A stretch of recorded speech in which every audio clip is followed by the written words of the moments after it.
দেখেছি আপনার এখানের গল্পগুলো দেখেছি এবং শুনেছি। শুনে শুনে প্রথমেই আমি দেখা শুরু করি একটা মেয়ের পা ভেঙে গেছিল। ও তার আগে আপনি জানতেন না এই গল্পটা না না সম্পর্কে? আমি জানতাম না। তো ওই মেয়েটার গল্পগুলো যখন একজনের দেখলাম মোবাইলে দেখতেছে, তা আমি বললাম যে ওগুলো কি দেখতেছে আমি একটু দেখি। তো ওর কাছ থেকে মোবাইলটা নিয়ে ওগুলো দেখলাম। দেখার পরে থেকে আমার খুব মায়া হইলো, ঠিক আছে, আর খুব কষ্ট লাগলো যে আসলে কত মানুষ কত কষ্টে আছে। তো দেখতে দেখতে দেখতে দেখতে অনেকগুলো ভিডিওই দেখছি একটার পর একটা। তো আমার এই মোবাইলটা কম দামি মোবাইল, তো এটা আসে না। তো লোকের কাছ থেকে নিয়ে, এর কাছ থেকে ওর কাছ থেকে নিয়ে নিয়ে দেখতাম মোবাইল। দেখে দেখে বাড়িতে যাই। বাড়িতে যাওয়ার পরে আমার নিজের বাড়িতে যেতে পারি না। যাই হোক, আমি বাড়িতে গিয়ে আমার বোনের কাছে বলি যে দেখ আমার জীবনটা তো সিনেমাও ফেল করবে যদি মানে আমি গল্পটা বলা উচিত আপনার। জি আমার গল্পটা বলা উচিত, কারণ আমার যে পরিস্থিতি আর যেভাবে হয়ে আসতেছে, তো যে আমি যদি গল্প বলি তাইলে মনে হয় যে অনেক সিনেমাও ফেল করে যাবে, এতটা করুণ আমার পরিস্থিতি। তো আমরা সেই কারণেই আপনি আমাদের সঙ্গে যোগাযোগ করলেন যে গল্পটা বলার জন্য। আপনি আমাকে মেইল করেছিলেন। জি জি আপনি করেছিলেন নাকি আপনার হয়ে কেউ করেছে? আমি আমার বোনকে বলি যে আমি তো লিখতে পারবো না ওরকম করে, বা কিভাবে মিল লিখতে হয় কিভাবে কি, আমি তো এইসব বুঝি না, তা আমি কি করতে পারি। এখন ও আবার ওর বরের কাছে জিজ্ঞাসা করছে যে আমাকে তো দিদি ডাকে, বলে যে দিদি একটা গল্প বলতে চায় বা এই জায়গায় এরকম এরকম কি দেখছে, গল্প শোনা যায় নাকি বলা যায়, ইউটিউবে দেখছে, এখন ওগুলো করতে চায়। কয় না না আমাদের মান সম্মানে আঘাত লাগবে, ওগুলো দরকার নেই। তারপরে ওরা বাধা দেওয়ার পরেও আমি আসলাম ঢাকাতে আইসা আমার বাড়িয়ালি ভাবির সাথে আলাপ করলাম। আলাপ করার পরে ভাবি বলল কি যে ও তো আমরাও দেখি মাঝে মধ্যে, তো কিভাবে কি করে আমিও তো বলতে পারবো না। তারপরে আমি সাভার স্টানে যাই একবার এই ফেস পাউডার কেনার জন্য বা সোনো কেনার জন্য, এরকমই। তো ওই ছেলেটার কাছে দেখি যে ও দেখতেছে ভিডিও দেখতেছে। হ্যাঁ মানে যার কাছেই যাচ্ছে সেই দেখে আর কি। হ্যাঁ দেখতেছে। তা আমি বললাম কি ভাইয়া, আমি না একটা গল্প এখানে বলতে চাই, আমার সাহস হয় বলার, কিন্তু আমার মনও আছে, কিন্তু আমি ইমেল করতে পারি না। তো উনি বললো কি যায় দেখেন অন্ধ মার্কেটের দোতলায় অনেক লোক কম্পিউটার নিয়ে বসে আছে, ওনরা ইমেল করে। তারপরে আমি গেলাম, আমি যাইয়া কয়েকটা দোকানে বললাম, বলে কি এগুলো অনেক লম্বা করে লিখতে হয়, পারবো না, এই সেই খরচ হবে বেশি, সময় লস হবে বেশি। তারপরে এক জায়গায় গেছি, উনি দাড়ি টেরিওয়ালা একটা ছেলে, আমার মনে হইলো যে উনি হয়তো নামাজ টামাজ পড়ে, উনি হয়তো লোকটা ভালো হইতে পারে। তাই আমি ওনার কাছে যাই বললাম যে ভাইয়া আমার জীবনের একটা গল্প আছে, আমি কিবরিয়া ভাই নামে একটা, ওনার একটা আছে জীবন গল্প নামে একটা অনুষ্ঠান হয়, ওখানে আমি ইমেল করতে চাই, আপনি একটু করে দিবেন। বলবে কি খরচ আছে, কিন্তু আমি বলছি দিতে পারবো, আমি কি রকম খরচ আমাকে বলেন। তো বলছে কি 200 টাকার বেশি লাগবে। এই কাজটা তো ঠিক করেন নাই আপনি। ইমেল করতে 2 টাকা খরচ হয় না। যাই হোক উনি বলছে 200 টাকার বেশি লাগবে। তা আমি বলছি ঠিক আছে ভাইয়া আমি দিতে পারবো, সমস্যা নেই। তো বললো যে আচ্ছা গল্পগুলো আগে বলেন, আমি শুনি, তারপরে দেখি যে কিভাবে লেখা যায়। তারপর আমি আমার বিস্তারিত জীবনের ঘটনা সব বসে বসে বললাম। উনি শুনতে শুনতে ওনার চোখের পানি টপ টপ করে পড়তেছে, ঠিক আছে। যাই হোক উনি অনেক কষ্ট পাইছে, এবং আমিগুলো যখন ওনাকে বলছিলাম তখন উনি বলছে কি আল্লাহ আপনার গল্পটা তো আমার লেখা উচিত এবং টাকা নেওয়া উচিত না, ঠিক আছে। এবং উনি লেখছে, অনেক সুন্দর করে লেখছে। লেখার পরে উনি বারবার চোখ মুছে উঠে উঠে বাইরে যায়। যাই হোক উনি সুন্দরভাবে লিখে তারপরে এসে আমাকে বলছে কি আপা আপনার টাকা দিতে হবে না, ঠিক আছে। বলছে আপনার টাকা দিতে হবে না, আপনি রিক্সা ভাড়া দিয়ে বাসায় যান, আর কান্না করেন না আপা, বাসায় যান। তারপরে আমি আর টাকা নেই। এবং সৌভাগ্যক্রমে মেইলটা আমার চোখে পড়েছে, কারণ এরকম অসংখ্য মেইল থাকে যেগুলো চোখেও পড়ে না। আমি আজকে এখানে একটু বলি অনুষ্ঠানের শুরুতে, অনেকেই 3 মাস আগে 4 মাস আগে মেইল করেছেন, আমি এখন পর্যন্ত পড়িনি। তো আমি যখনই পড়ি না কেন আমি পড়লে আপনাকে আমি ফোন দিব, হ্যাঁ, এবং আমার সঙ্গে আপনার কথোপকথন হবে। ঠিক আছে, তো চলেন শুরু করি আমরা। আপনি একেবারে ছোটবেলা থেকে যেখান থেকে বলতে চান, সেদিন যেভাবে বলেছিলেন আজকে লাখ লাখ মানুষকে বলবেন। চলেন শুরু করি। আমার বাড়ি বরিশাল, একটা প্রত্যন্ত গ্রামের মেয়ে আমি। লেখাপড়া করেছি ছোটবেলা থেকে। আমাদের ফ্যামিলিটা গরিব ছিল, অভাবগ্রস্ত ছিল। তো আমার বাবা হিন্দু সম্প্রদায়ের লোক, আমি একটা হিন্দু সম্প্রদায়ের মেয়ে। তো যাই হোক আমার গরিব আনার কারণে লেখাপড়া বেশি একটা করতে পারিনি। কয় ভাই বোন ছিলেন আপনারা? আমরা 1 ভাই 2 বোন। 1 ভাই 2 বোন। জি আমার বড় একটা ভাই ছিল, ও হইলো কিরমি বিগার কয়, জ্বর বেশি হইলে যেটা হয়, গ্রামে ডাক্তার জুড়ে নাই, তখন আর কি কিরমি বিগার হয়ে মারা যায় 4 বছর বয়সে। তারপর আমি জন্মগ্রহণ করি। আচ্ছা, আমি জন্মগ্রহণ করার পরও আমার অনেক অসুখ বিসুখ গেছে, কিন্তু আল্লাহ আমার দুনিয়াতে রেখে দিয়েছে হয়তো বা এই কষ্টগুলো ভোগ করার জন্যে।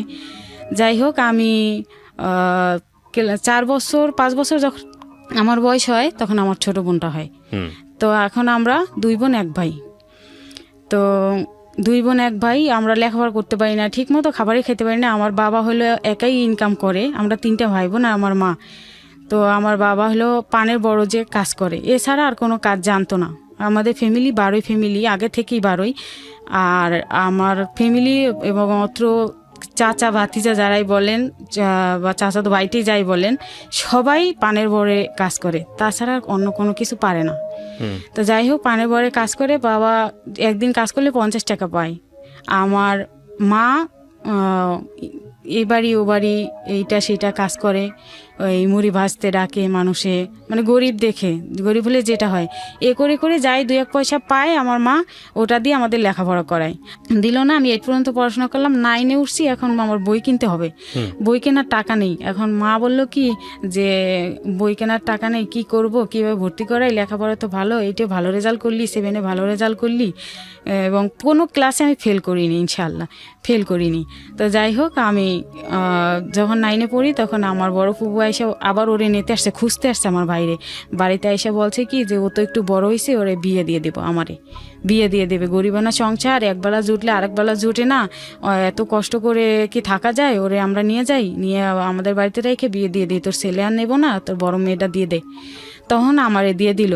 আরও তখন ইলেকশনের সময় হয়ে গেছে, মানে ভোটাভুটির সময় হয়ে গেছে, তো এই জন্য গ্রামে একটু বড় মেয়েদের থাকা একটু সমস্যা, তখন চাপ, আমরা হিন্দু সম্প্রদায়, তো এই জন্যে। তো যাই হোক, আমারে পাঠিয়ে দিল, আমি ওখানে গেলাম, যাওয়ার পরে 3 বিয়া 4 বিয়া লাখ একটা বুড়ো বুড়ো লোক আমার জন্য নিয়ে আসে বিয়ে দেওয়ার জন্যে, আমার বড় ফুপু। তাদের অবস্থা কিন্তু অনেক ভালো। আমার বাবা গরিব, আমার ভালো জায়গায় বিয়ে দিতে পারবে না, তাই বলে তো আমার এরকম একটা লোকের কাছে দেওয়া কিন্তু ঠিক না। আমার মানে কোনোভাবেই ভালো লাগতো না, আমার বাবা মার কাছে না পারি বলতে, তখন তো মোবাইলের যুগ ছিল না, আর চিঠি দিলে কবে পাবে, আবার আমি বাড়িঘর চিনেও যাইতে পারবো না। ঠিক আছে, ওইরকম মুরব্বী ধরনের একটা লোক নিয়ে আসে বাড়িতে বিয়ে দেওয়ার জন্য, তারা মাড়ি কাটে, কেউ দেখা যায় আমাদের দেশে কি বসি দেয়, বিলে বিলে মাছ ধরে, এগুলো লোক নিয়ে আসে আমার বিয়ে দেওয়ার জন্য। তখন সবাইকে কি তুই ছোট মাইয়া কি বিয়ে করবো, ঠিক আছে, মানুষ এগুলো বইলে চলে যায় যে মায়ের তো 15 বছর বয়সী হয় নাই, এর বিয়ে করে নিয়ে কি আমরা সংসার করতে পারবো, এ বিয়ে করলে তো পুতুল খেলা। ঠিক আছে, তখন আমার আর বিয়ে হইলো না, আর আমি তো সবসময় পালাই, কেউ আসলে বাড়িতে গাছে যাই উঠে বসে থাকি, মানে যে বিয়ে করে নিয়ে যাবে, হ্যাঁ বিয়ে করে নিয়ে যাবে, বা যদি একবার আশীর্বাদ হয়ে যায় হিন্দু সম্প্রদায়, তাইলে আর কিন্তু বিয়ের থেকে আর বাঁচা যাবে না, বিয়ে হইতেই হবে, বিয়ে দিয়েই দেবে। তা আমি লুকাই লুকাই বেশিরভাগ থাকতাম ওই বাড়িতে, পড়ালেখাও হইতো না, আর স্কুলেও ঠিক মতো যাইতাম না, এদের বাড়ি যা আছে কাজবাজ করে টোরে ওইভাবে থাকতাম। আর 2টা আমার পিসাতো বোন ছিল, ওদের সাথে থাকতাম। যাই হোক, এভাবে করে করে কয়েক মাস চলে গেলে পরে একবার আমার বাবা আসছে, আমার অনেক জ্বর হয়েছে, তো হেগো দেশে আবার জ্বর হইলে খাবার দেয় না, টোটালি পানিও খেতে দেবে না। তখন আমার মানে মইরা যাওয়ার অবস্থা, মানে কি এই যে একাধারে রোজা রাখতেছি, এখন যেমন কষ্ট হচ্ছে তখন ওই রকম কষ্ট হইতো। যাই হোক, অনেক কষ্ট, মানে মইরা যাই যে অবস্থা। তখন আমার বাবা আসছে আমার নেওয়ার জন্য, বলছে কি যে ওর কি হয়েছে শুনছি, মানুষের লোকের কাছে কাছে শুনছে যে আমার অসুস্থ, 15 দিন থেকে জ্বর, তখন টাইফয়েডের মধ্যে চলে গেছে। তখন আমার বাবা আইসা বললো কি যে তোরে বাড়ি নিয়ে যাই, তোর অবস্থা তো খারাপ, আর 2-1 দিন গেলে মরে যাবি। তখন আমার নৌকায় করে করে বাড়ি নিয়ে আসছে, কিভাবে বাড়ি নিয়ে আসছে আমি বলতে পারবো না, ও ছোটোবেলার কথা, অনেক কষ্ট করে আমার বাড়ি নিয়ে আসছে নৌকা করে শোয়াইয়া। তারপর নিয়ে আসছে, সবাই বলছে কি মেয়ে তো আর বাঁচবে না, যে অবস্থা টাইফয়েড জ্বরে, আরও না খাওয়াই 15টা দিন এই যে বাইসে আছে, এটাই তো অনেক ভাগ্যের ব্যাপার। তো যাই হোক, এরপরে বাবা নিয়ে আসলো, নিয়ে আসার পরে ক্লাস 9-এ তখন পড়ি, ফাইনাল পরীক্ষা দিলাম। ফাইনাল পরীক্ষা দেওয়ার পরে আবার 10-এ ভর্তি হইলাম না, পাশ করে উঠে গেছি, তো বই কিনতে পারি না, আবার 10-এ বই কিনতে পারি না পরে আমার বাবা জানে না আমার মা 2000 টাকা সুদে আনছে। সুদ আমাদের এলাকায় মুসলমানের কাকা দুধ বিক্রি করে, কাকা সুদে টাকা লাগাইতো। তো যাই হোক, ওনার কাছ থেকে 2000 টাকা আনছে, এনে আমার বই কিনে দিয়েছে, গাইড কিনতে পারি না, এবং আরও কিছু কিছু বই বাকি রয়েছে। আবার স্কুলের সেশন চার্জ ছিল, তখন ভর্তি ফি ছিল, ওগুলো দিয়েটি আর টাকা নেই। তারপর আমার মা বললো কি যে তোরে তো পড়াইতে হইবে, আর তোর ছোটো ভাই বোন দুইটাও ঠিক মতো পড়াশোনা হচ্ছে না, তোর যেহেতু মাথার ব্রেন এত ভালো, তোরে পড়াবো। তো আমার মা করলো কি, পুষ্টির কাজ ছিল তখন, ফখরুদ্দিনের আমল মনে হয়, হ্যাঁ তত্ত্বাবধায়ক সরকার ক্ষমতায়, তখন পুষ্টির কাজ আমার মা করতো। তো পুষ্টির কাজ করে করে কিছু টাকা পয়সা পাইতো, ও দিয়ে আমি লেখাপড়া করতাম। আমি নিয়ে আসছি আমার মার পুষ্টির কার্ড, আপনি দেখেন। তো যাই হোক, আমি লেখাপড়া করতাম, কোনো রকম মেট্রিক পরীক্ষাটা দিছি, দেওয়ার পরে এখন আমার মা 2,000 টাকা ঋণ হলো সুদে, ওতে সুদ বেড়ে বেড়ে 4-5 হাজার প্রায় হয়ে গেছে। আর আমার বাবা আবার আমার ঠাকুরমা দাদু যখন মারা যায় তখন তাদের শ্রাদ্ধ শান্তি সব কিছু করতে হয়, করে করে আমার বাবাও কিছু টাকা ঋণ হয়ে গেছে। প্রায় 20-30 হাজার টাকার মতো ঋণ হয়েছে ওই সময়ের কথা। ঋণ হওয়ার পর ওই ঋণের লোকেরা খালি আইসে আমার বাবারে চাপ দেয়, বাবারে যখন না পায় মাকে চাপ দেয়। আর সবাই, আমি একটু বড় হয়েছি তো আমার দিকে নজর করে, সবাই খারাপ নজর করে এলাকার মানুষ। তখন আমার মা বলল কি, আবার সর্বহারা পার্টির গ্রুপ ছিল তখন, সর্বহারা কামরুল গ্রুপ কয় নাকি, এই পার্টিরা আমার বাবারে মাঝে মধ্যে বাড়িতে পাইলেই জমি বিক্রি করে টাকা দেয়, বাড়ি বিক্রি করে টাকা দেয়। হিন্দুদের উপর অনেক চাপ ছিল এদের। তো একদিন আমাদের প্রাইমারি স্কুল ছিল, আমাদের যে স্কুলে পড়াশোনা করছি বাড়ির কাছাকাছি, ওখানে নিয়ে আমার বাবার পিঠমোড়া বান্ধি অনেক মারছে টাকার জন্য। পরে কেসি দিয়ে কয়েকটা দিছে, পোস্ট দিছে, চাকু দিয়ে না কেসি দিয়ে। তো যাই হোক, আমার বাবা যেটুকু জমি ছিল ওটুকু বিক্রি করে ওদের দিয়ে দিচ্ছে টাকা পয়সা। দিয়ে দেওয়ার পরেও আমাদের খুব জ্বালাইতো, অনেক জ্বালাইতো এই পার্টিরা। জ্বালানোর পরে আমার বাবা বলল কি যে তোরে নিয়ে বাড়িতে রাখা যাবে না, তোরে বাড়িতে রাখা যাবে না, আর বিয়েও তো দিতে পারলাম না, আর যেখানে বিয়ে দিতে যাই সেখানেই জিনিসপাতি টাকা পয়সা দেও, জিনিস দেও, এই দেও সেই দেও, আমার তো বাড়ি ভিটা টুক ছাড়া আর কিছুই নেই। তাও বাড়ি ভিটার দাম আমাদের তখন 1 লাখ টাকার বেশি দাম ছিল না, ঠিক আছে। ওর টুক বিক্রি করে দিলে আমার ছোট ভাই বোন দুটো কই যাইবে, আমার বাবা মা কোথায় থাকবে। তারপরে বললো কি তুই গার্মেন্টসে যা, ঢাকা যাইয়ে গার্মেন্টসে চাকরি কর। দেখ বাবা, আমি তো একা রোয়াতে ইনকাম কইরা আমি তোদের 3টা ভাই বোন নিয়ে চলার মতো কোনো নেই, পরিবেশই নেই, একবেলা খাইলে আরেকবেলা খাইতে পারো না। তারপরে ঋণের এত চাপ, ঠিক আছে, তো তুই ঢাকা যা, গার্মেন্টসে ভর্তি হ। ওকে প্রিয় শ্রোতা, তারপরে আমার একটা বান্ধবীর মাধ্যমে, একটা ক্লাসমেট আর কি, আমার প্রাইমারি স্কুল থেকেই ওর আর পড়াশোনা হয় নাই, ও ঢাকায় এসে গার্মেন্টসে চাকরি করে। আর আমি 10 পর্যন্ত পড়াশোনা করলাম, মেট্রিক পরীক্ষা দিলাম, পরীক্ষা দিয়ে আমি ওর সাথে ঢাকা আসি। ঢাকা এসে গার্মেন্টসে চাকরি করি, কলাবাগান গার্মেন্টসে চাকরি করি। যখন চাকরি করি তখন মাত্র 900 টাকা বেতন ছিল, ঠিক আছে। আর আমি যে ওর সাথে যে থাকতাম, ওদের বাসায় যে থাকতাম, ওদের বাসায় আমার 900 টাকা খরচ দিতে হইতো, থাকা খাওয়া 900 টাকা দিতে হইতো। আমার কিছুই থাকে না, একটা সাবান কিনতে পারতাম না, একটু তেল কিনে মাথায় দিতে পারতাম না, একটা কাপড় পরে প্রতিদিন গার্মেন্টসে যাইতাম আসতাম, ঠিক আছে। ওই এক কাপড়ে আসছিলাম, আর দুই একটা জামা নিয়ে আসছিলাম, লঞ্চে বসে চুরি হয়ে গেছে, কারা চুরি করে নিয়ে গেছে। মাথার নিচে ব্যাগটা দিয়ে লঞ্চে বিছনা বিছাইয়া, আমাদের তো কেবিন নেওয়ার মতো পয়সা নেই, তো বিছনা বিছাইয়া তারপরে শুয়ে শুয়ে আইসি, মাথার নিচে ব্যাগটা দিয়া। তো ওই ব্যাগে 30টা টাকাও ছিল আমার, লঞ্চ ভাড়া দিয়ে দিয়েছি, টিকিট করছে, আর 30 টাকার মতো ছিল, 8 টাকা ছিল না। তো যাই হোক, আমার ওই ব্যাগটা টান দিয়ে নিয়ে গেছে, টান দিছে যখন আমি কিন্তু টের পাই, আমি যখন চোখ খুলছি তখন দেখি কেউই নাই, ঠিক আছে। ওরকম লঞ্চে ছিনতাইকারী থাকে, তো আমি তো আর জানতাম না। আমি ওই এক কাপড়ে আসছি, ওই কাপড় আর আমি কিনতে পারি না, চাকরির পর চাকরি করতেছি, মাসের পর মাস আমি জামা কাপড় কিনতে পারি না। তো ওই মেয়েটার একটা জামা গায়ে দিতাম। আর কলাবাগান, এই মিরপুর কলাবাগান আছে না, কলাবাগান চাকরি করতাম। আচ্ছা, কত সালের দিকে এটা? এটা 2005 সালে। 5 সালের দিকে। কয় টাকা বেতন পেতেন? 900 টাকা। এই সারা মাস কাজ করে 900 টাকা? 900 টাকা, হ্যাঁ। কিসে কাজ করতেন আপনি? এই যে সুতা কাটতাম, হেল্পার যেটাকে বলে। কারণ আমি মেট্রিক পাস করিনি, তো আমার সার্টিফিকেট নেই, রেজাল্ট আসেনি এখনো, সার্টিফিকেট নেই, তাই আমার কোয়ালিটিতে দেয়নি। আমি থাকতাম ওই বান্ধবীর সঙ্গে। উনিও গার্মেন্টসে কাজ করে? হ্যাঁ, উনিও গার্মেন্টসে কাজ করে। ও যেখানে কাজ করে আমি ওই একই সুতা কাটাকাটি কাজ করি। আপনার এলাকাতেই ছিল এই বান্ধবী? হ্যাঁ, আমাদের এলাকাতে, আমাদের একই গ্রামে, আমার প্রাইমারি স্কুলে যেখানে পড়তাম স্কুলের পাশের বাড়ি ওদের। আচ্ছা, তারপরে আমার বাবা কয়েক মাস আমার কোনো খোঁজ খবর পায় না। তারপরে আমার বাবা ঢাকা আসছে। আমাদের এক বাড়ির পাশে এক কাকা আছে, ওই কাকার আবার শালা থাকে সাভারে, ঢাকা। তো ওই কাকার বাড়িতে আমার বাবা আসে 5-6 মাস। তখন আমার চাকরি বয়স হয়ে যায়, আমার জন্ডিস হয়েছে, আমার অনেক জন্ডিস হয়েছে। এখন বাবা আমার বাসা খুঁজে পায় না। এখন বাবা শুধু কারো কাছে হয়তো শুনছে যে আমি কলাবাগান গার্মেন্টসে চাকরি করি, আমি রায়বাজার মুক্তি সিনেমা হলের সামনে দিয়ে আমার যেতে হয়, আসতে হয় গার্মেন্টসে যাওয়ার সময়, ওইখানেই আমার বাসা। কিন্তু বাসাটা বাবা চিনত না। তখন আমি গার্মেন্টস থেকে একদিন যাই, খুব ক্ষুধা লাগছে, মনটা খুব খারাপ। আর রাত 8টায় ছুটি হয়, 9টা 10টা 2 ঘন্টা বাসায় থাকি, 9টা 9:30 পর্যন্ত বাসায় থাকি, 10টা থেকে আবার নাইট ডিউটি শুরু হয়। এরকম কন্টিনিউ প্রায় 10-15 দিন ডিউটি করতেছি। ডিউটি করতে করতে আমার জন্ডিস ধরে গেছে, ওর ঘুমা না খাওয়া, আরও কাজের পর কাজ। হেল্পারদের তো প্রচুর পরিশ্রম গার্মেন্টসে, ঠিক আছে। আর আমি যে বাবাকে ফোন দিব, বাড়িতে ফোন দিব, 1 মিনিট ফোন করলে 10 টাকা। তখন মানুষের মোবাইল দিয়ে দূরে দূরে দোকান ছিল একটা, তখন 1 মিনিট ফোন করলে 10 টাকা, আর মিস কল দিলে 5 টাকা। তা আমি কোথায় পাবো টাকা? আমার কাছে তো টাকা নেই। আমি তো সেই রায়বাজার নিমতলা থেকে হেঁটে হেঁটে সেই কলাবাগান যাই আর ডিউটি করি, আবার হেঁটে হেঁটে আবার বাসায় আসি। আর ওদের বাসায় খাই কি সব দিয়ে খাওয়াই তো আল্লাহ, আলু টালু মানে পচা আলু পচা পেঁয়াজ এইসব কিনে টিনে আনতো। 900 টাকা যে দিতাম, ওরা হালাল করে আর নেয়নি আমার টাকাগুলো। আমার কষ্টের হালাল টাকা ইনকাম, কিন্তু ওরা হালাল করে নেয়নি। যাই হোক, আমি ওইভাবে খেয়ে খেয়ে 15 দিন গেল আমার জন্ডিস মন্ডিস হয়ে লিভার টিভার নষ্ট হওয়ার পথে। তখন আমি গার্মেন্টস থেকে বাসায় যাচ্ছি, ছুটি হয়েছে, বাসায় যাচ্ছি, অনেক লোকজন তো একসাথে যাই। তখন আমার কানে আওয়াজ আসে যে আমার বাবার মতো কণ্ঠ পাওয়া যায়। ঠিক আছে, আমার কানে আওয়াজ আসে, কিন্তু আমি চতুর্দিকে তাকাই, আমার বাবাকে দেখি না। হঠাৎ করে একটা কলা বিক্রি করে একটা লোক দেখি কি আমার বাবা ওইখানে বসে বসে ওই কলাওয়ালার সাথে কথা বলতেছে। উনি আমাদের এলাকার, ঠিক আছে, ওনার সাথে কথা বলতেছে, ওনারে চিনছে তাই। আর ও আমার বাবা যার সাথে আসছে ঢাকা সাভার, যে এক মামার বাসায় আসছে পরিচিত, উনি হলে আমাদের বাড়িটা বিক্রি করবে। অলরেডি আমার বাবা বাড়ি বিক্রি করার কথাপত্র বললে তারপরে আইছে। তা আমি তো আর ওইটা জানি না, এখন আমি ফলো করছি যে আমার বাবার কণ্ঠ পাওয়া যায়। আমি 1000 লোকের ভিতর থেকে আমার বাবাকে বেছে বের করতে পারবো। কণ্ঠটা আমার বাবার এত পরিচিত, কারণ আমার বাবার আমি অনেক আদরের সন্তান বলতে কি, আমি অনেক অসুখ থেকে মানে কি আমার বাবা ভিক্ষা করেও আমার চিকিৎসা করাইছে জানেন।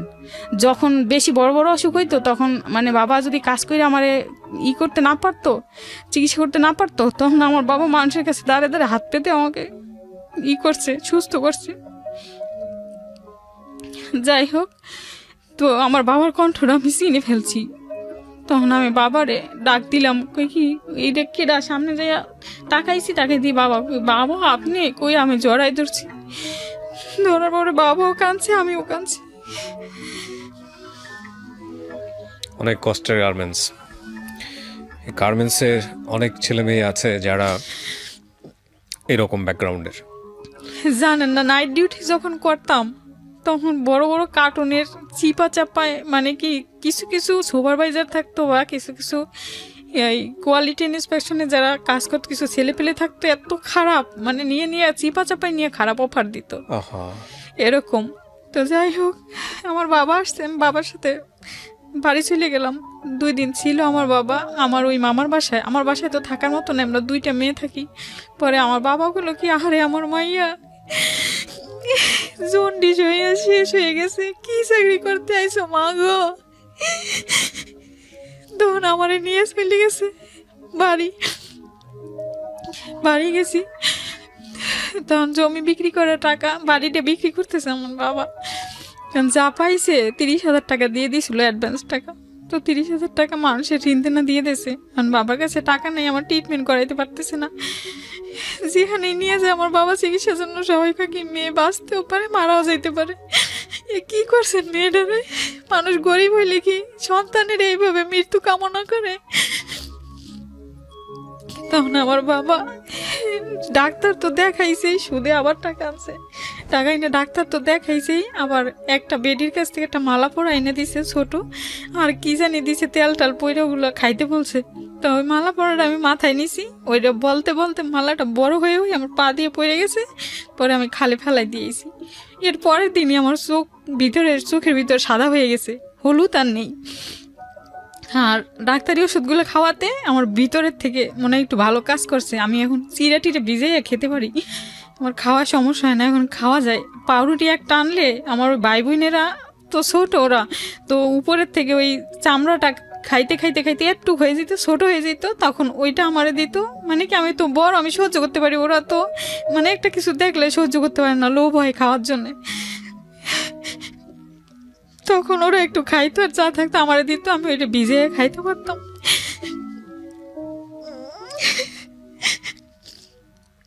পরে কয়েকদিন গেল, পরে আমি ভাবলাম কি, আমার ভাই বোন 2টা ছোট ছোট, আমি কষ্ট করি কিন্তু ওদের কষ্ট আমার সহ্য হয় না। আর বাড়িটা বিক্রি করছে, আমাদের বাপ দাদার অনেক পুরোনো দিনের বাড়ি, আমার অনেক কষ্ট হয়। বাড়ি মানে শেষ সম্বল যেটা ছিল ওটাও বিক্রি করে দিয়েছে, দিয়ে মানুষের ঋণ দেনা দিয়ে দিয়েছে। আর বাদ বাকি 70,000 টাকা পায়, 1 লাখ টাকা বিক্রি করছে। এখন ওই 70,000 টাকা পায়, ও ঘুরায়, আজকে দেবো কালকে দেবো, দেয় না।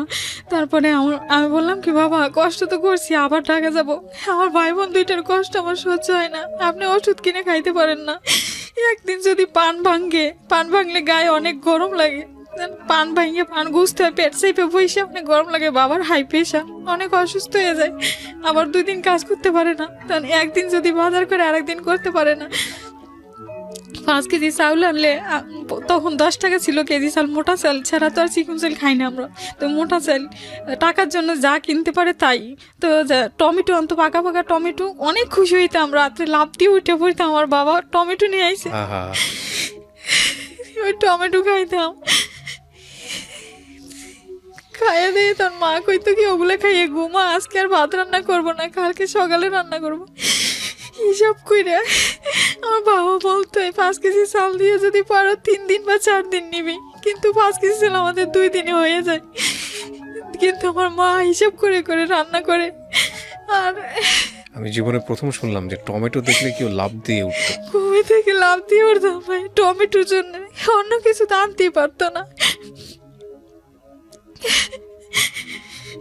তারপরে আবার ঢাকা আসি, বাবা আমার সহ্য হয় না এত কষ্ট, বাবাও কান্দে, মাও কান্দে, আমিও কান্দি, ছোট 2 ভাই বোন তোরা বোঝে না, খেলাধুলো করে, দৌড়ে দৌড়ে এসে মা ভাত দাও, মা ভাত দাও, পারলে শুধু ভাত দাও মা, মা তো ভাত দিতে পারে না, তখন মানুষের বাড়ির থেকে এ বাড়ির থেকে ধার করে ও বাড়ির থেকে ধার করে ভাত মুড়ি এটা সেটা বাটি বইরে ধার করে নিয়ে এসে 2 জনের খাওয়ায়, আমারে খেতে বলে আমি খাই না, ওগো দিকে তাকাইয়া।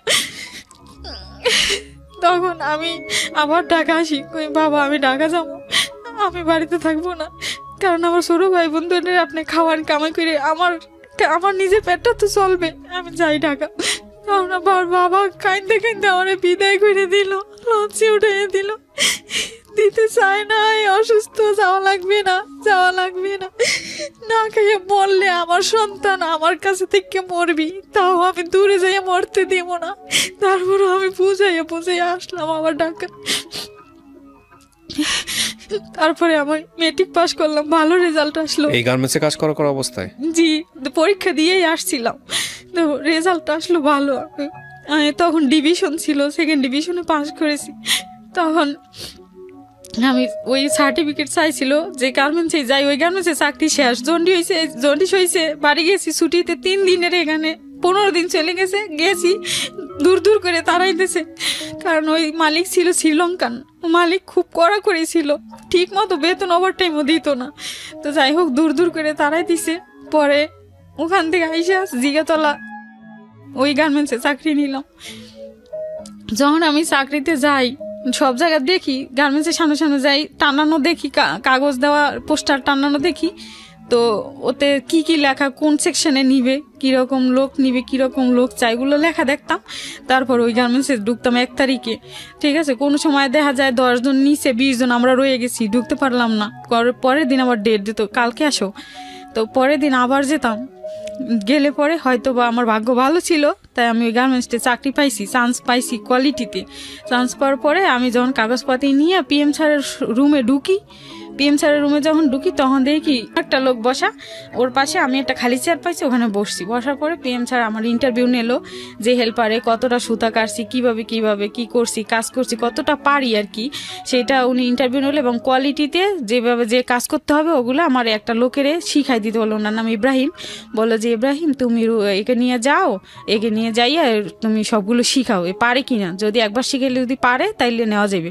তখন আমারে নিয়ে যখন যায় তখন ওই লোকটা আমার দিকে কেমন করে জানি তাকাই রইছে। এটা আপনি ফলো করেছেন? এটা আমি ফলো করছি, হ্যাঁ। তো এখন আমি গেছি, যাইয়া ইন্টারভিউ নিয়ে আবার আসছি, আসার পরে ওই চেয়ারে যখন পাশের চেয়ারে আবার বসছি, ওই লোকটা আমার দেখেলি তাকাই আছে না, আমারে কয় কি তুমি হিন্দু? আমি কই কি হ্যাঁ আমি হিন্দু। কেন? বলছে তোমার নাম কি? আমি বলছি বাবার নাম কি বলছি। পরে আমি ওনারে আমার বাবার নাম, বাড়ি ঘর আমার সব কিছু বললাম। বলার পরে উনি বললো কি যে তুমি মেট্রিক পাস করছো, তোমার গার্মেন্টসের চাকরির দরকার কি? ওই পিএম স্যার আবার উইটে একটু বাইরে গেছে, এই জন্যই কথাটা বলতে হ্যাঁ, বলছে কি যে মেট্রিক পাস যেহেতু করছো আর তোমার চেহারা কাঠিন খুব ভালো, ঠিক আছে, তোমার কিন্তু এই গার্মেন্টসের চাকরি করলে তোমার কিন্তু শরীর কাঠিন থাকবে না, তার থেকে তো আমি আমার ভাইটাই সবাইরে সরকারি চাকরি দিয়েছি, তুমি আবার পিএম স্যারকে বলো না সরকারি চাকরি দিয়েছি, তুমি সরকারি চাকরি করবা। তা আমি বললাম কি যে এরকম যদি এটা চান্স হয় তাইলে কে সারে, আমি ওরা আঙ্কেল বললাম যে ঠিক আছে আঙ্কেল, কারণ আমার বাবার বয়সী উনি, ঠিক আছে। আমি বললাম আঙ্কেল তাইলে আমার দিবেন সরকারি চাকরি, তাইলে আমি করবো, আমার ভাই বোন দুইটা খেয়ে বাঁচতে পারবে, আমার ফ্যামিলিতে জানেন এরকম এরকম সমস্যা। যেই কষ্টের কথা বললাম উনি সুযোগ নিল আর কি, যেটা মনে হইলো এখন বুঝি, তখন তো বুঝতাম না।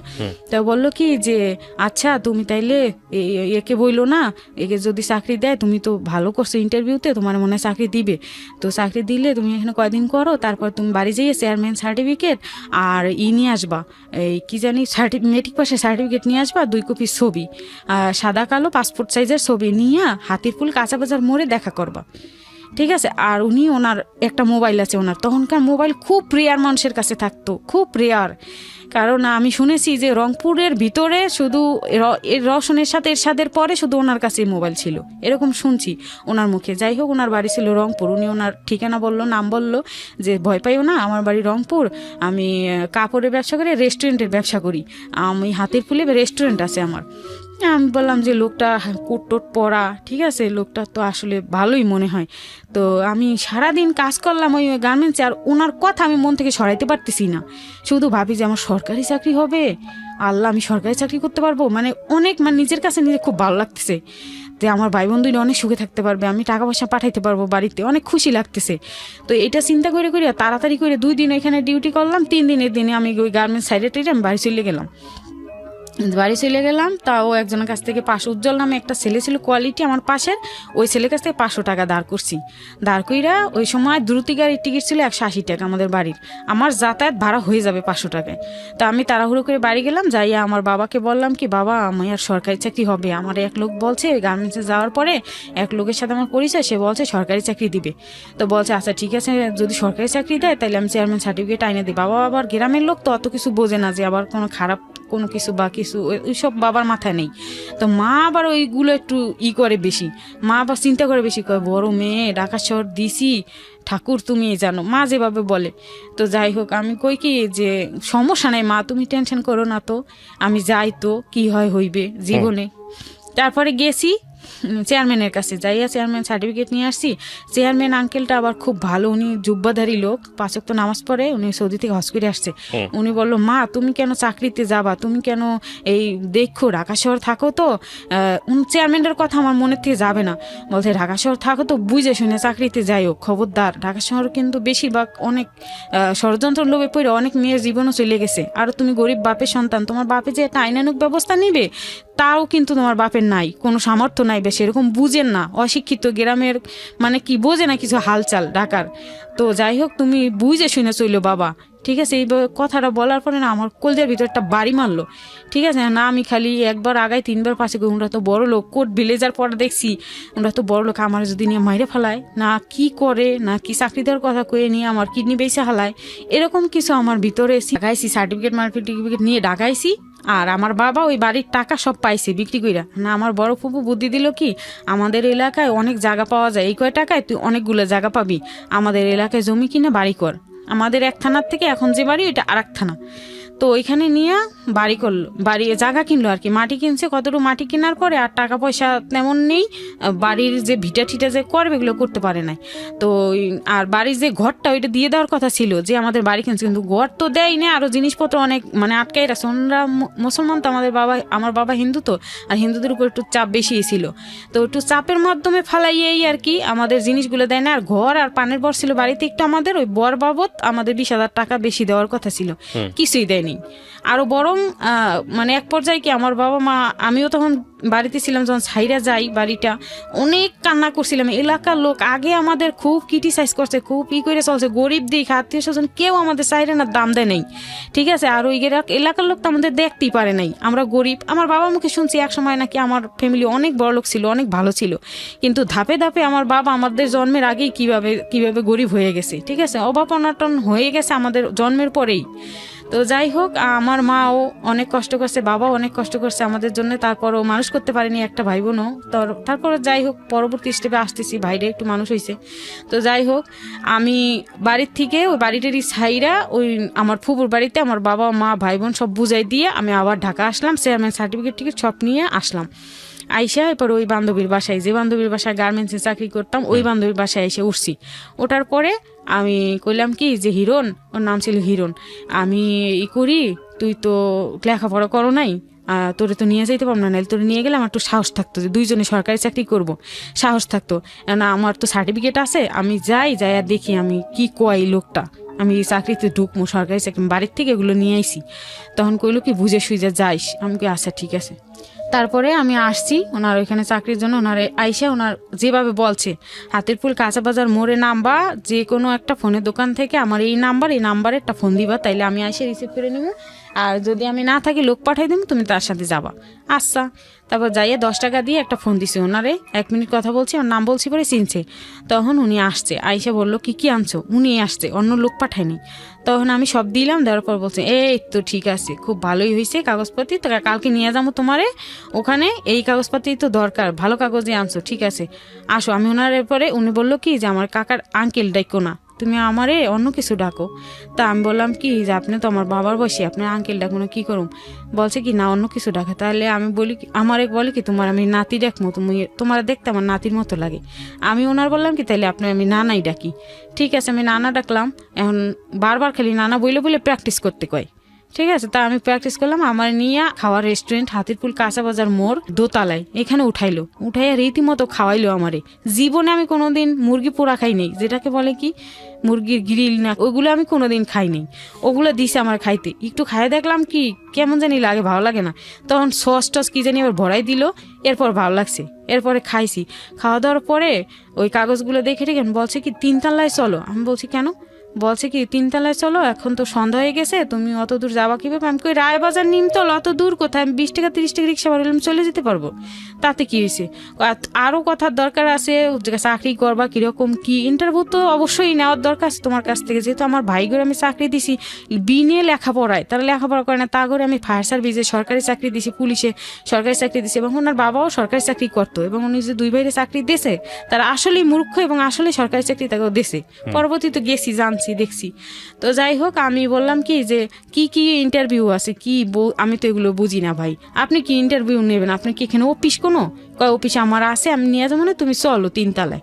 গেলাম 3 তলায়, যাওয়ার পরে কাউন্টারের পাশে 3 তলায়, ওটার হোটেলটার নাম ছিল হোটেল 3 তলা, তার নিচে খাওয়ার রেস্টুরেন্ট 2 তলা, 4 তলাও ওনারই হোটেল, 5 তলাও ওনারই। তো 3 তলা পর্যন্ত আমারে নিয়ে গেছে, কাউন্টারের পাশে 108 নম্বর রুমে আমারে রাখছে। রাখার পরে ওখানে ছোট একটা খাট আছে, রুমের ভিতরে ফ্রিজ আছে, টিভি আছে, সমস্ত কিছু সাজানো, ওখানে আমার রাখছে। রাখার পরে আমি বলছি কি বসো, তোমার কাগজপত্র তোমার কাছে থাক, আমি বাইরের থেকে তালা মেরে রাখি, তুমি থাকো, নাইলে হয়তো আমার রংপুরের সব স্টাফ আছে হোটেলে, ওরা ডিস্টার্ব করতে পারে, আমি বাইরের থেকে তালা মেরে আমি একটু বাইরে অফিসের কাজে যান ধানমন্ডি থানায়। তা আমি বলছি আচ্ছা ঠিক আছে, তাইলে আপনি কি এখানের মালিক নাকি? বলছে হ্যাঁ, আমি এই 3 তলা 4 তলা 5 তলা এগুলো চালাই হইলো রুম ভাড়া দিই, লোকের কাছে রুম ভাড়া দিই, যত ঢাকার বাইরে যত লোক আসে ট্রিটমেন্ট নেওয়ার জন্য, এদের এই ট্রিটমেন্ট করাইতে হসপিটাল এখানে থাকতে হয়, তখন আমি রুম ভাড়া দিই। আর কিছু কিন্তু বলে নেই, এর ভিতরে যে রহস্য আছে আমি তো জানি না। যাই হোক, তারপরে আমি ওখানে থাকলাম, কিন্তু আমার বুকের ভিতর না ধুকধুক করে। আর আমি তখন কি হিন্দু সম্প্রদায়ের মেয়ে, আমি মুসলমান, হিন্দু পাড়ার ভিতরে আমি যাইতাম না কখনো, এবং কারোর সাথে মিশতাম না, চলতাম না, কারোর সাথে কথা বলতাম না। তারপরে আমি হিন্দু ধর্ম সম্পর্কে আমার বাবা মা কিছু শিখায় নাই, আর তেমন কিছু শিখতেও পারি নাই। যাই হোক, অভাব অনাটনের কারণে বাবা মা দুইজনেই ছিল, কাজ করে খাওয়াইতে হইতো, কিছু বুঝি নেই। কিন্তু স্কুলে যাইয়া ওই বন্ধু বান্ধবের কাছ থেকে, বান্ধবীদের কাছ থেকে, ওরা যখন ধর্ম পিরিয়ড করতো, এক হুজুর স্যার ছিল, উনি মাথায় কাপড় দিয়ে বসাইতো, আমাদের হিন্দু যে কটা মেয়ে ছিলাম বাসায় মাথায় কাপড় দিয়ে বসাইতো, এবং ওই নবী রাসূল সাল্লাল্লাহু আলাইহি সাল্লামের কথা এত সুন্দরভাবে বলতো, মানে মুগ্ধ হয়ে যাইতাম শুনতে। তা আমার না ছোটবেলা থেকেই যেন ওদিকে নজর, ঠিক আছে। তো ওই নজরটা ঠিকই আমার বন্ধু বান্ধবের প্রতি ছিল, ধর্মের প্রতি ছিল, কিন্তু ওই বুড়ো লোকটার প্রতি আমার ওই মানে ওই জিনিসটা কাজ করতো না। উনি যে মুসলমান, বা উনি ভালো হবে বা কিছু, বা উনি ইসলাম ধর্মের লোক, উনি খারাপ কিছু করবে না বা কিছু, এরকম বিশ্বাস ছিল না আমার। ওনার প্রতি এরকম বিশ্বাস ছিল যে উনি যেন খারাপ, এরকম আমার মনের ভিতরে লাগে, উনি যেন খারাপ শুরু থেকেই। ঠিক আছে, উনি যেন খারাপ, মুসলমান হয়েছে তাই কি মুসলমানের মধ্যে ভালো মন্দ আছে না। আমার মনের কাছে মনে প্রশ্ন কইরা আমি কুলাই উঠতে পারতেছি না, যে চাকরিতে আমি ঢুকবোই নাকি চাকরির লোভে কি আমার জীবনটা শেষ হয়, নাকি আমার নিজের মনের মধ্যে প্রশ্ন শেষ নাই। যেহেতু লেখাপড়া একটু করছি, ক্ষুধা মেটানোর জন্য, আবার এদিকে পেটে তো ক্ষুধা, জীবনে তো বুঝতে অস্ত্রের পারছি। দিকে ভাই বোন দোনোটা কি মরেই যায় না খাইয়া, না কি না বাবা স্টক করে ফেলায়, বাবা তো অলরেডি 2বার স্টক করছে, আমি পরবর্তী স্টেপে আসতেছি। তো যাই হোক আমি মানে চিন্তায় কুলে উঠতে পারতেছি না যে কি করব। তখন ভাবলাম কি যা জীবনে যা আছে থাকি, তো উনি তো আমার বাপ বয়সী লোক, উনি তো আমার সাথে এমন কিছু করতে পারবে না। ওই বিশ্বাসে আমি রইলাম। রাত 10টা 11টা পর্যন্ত আমি টেনশনেই করতেছি শুয়া শুয়া, আমার কোনো ঘুম নাই খাওয়া নাই, আমার পেটে যে ক্ষুধা, আমি যে বাড়ির থেকে আসছি কালকে আইসা যে ওর বাসায় করে চাল ভাজা খাইছি, আর আজকে সারাদিন গেল রাত 10টা 11টা বেজে গেছে, আমার পেটে যে কিছুই নাই। আমার কিন্তু ওদিকে খেয়াল নেই, আমার শুধু খেয়াল এই লোকটার প্রতি। ঠিক আছে, তারপরে উনি থানা থেকে ঘুরে আসছে রাত 12টায় এসে উনি রুমের তালা খুলে ভাত দিছে আমারে, ডাল আর মুরগির মাংস দিয়ে আমার ভাত দিছে। আমি বললাম ভাত খাবো না। আপনি এত রাত পর্যন্ত কই ছিলেন? আমার কোনো খোঁজ নাই, আমি পানি খাওয়ার জন্য মরে যাচ্ছি, বাথরুমে পানি খাইছি, আপনি এত রাত্রি পর্যন্ত কই ছিলেন? পরে বলছে কি আমি থানায় অনেক কাজে বিজি ছিলাম। ঠিক আছে, আমি থানায় অনেক কাজে বিজি ছিলাম, তুমি টেনশন করে না, থাকবো না, আমার মাফ করে দাও, আমি বুঝতে পারি নাই তুমি পানির পিপাসা বাথরুমের পানি খাইছো। তা বলছে যে স্টাফ করে ধমকি দিতেছে, হ্যাঁ তোমরা জানলা দিয়ে 1 গ্লাস পানি দিতে পারলা না মেয়েটারে?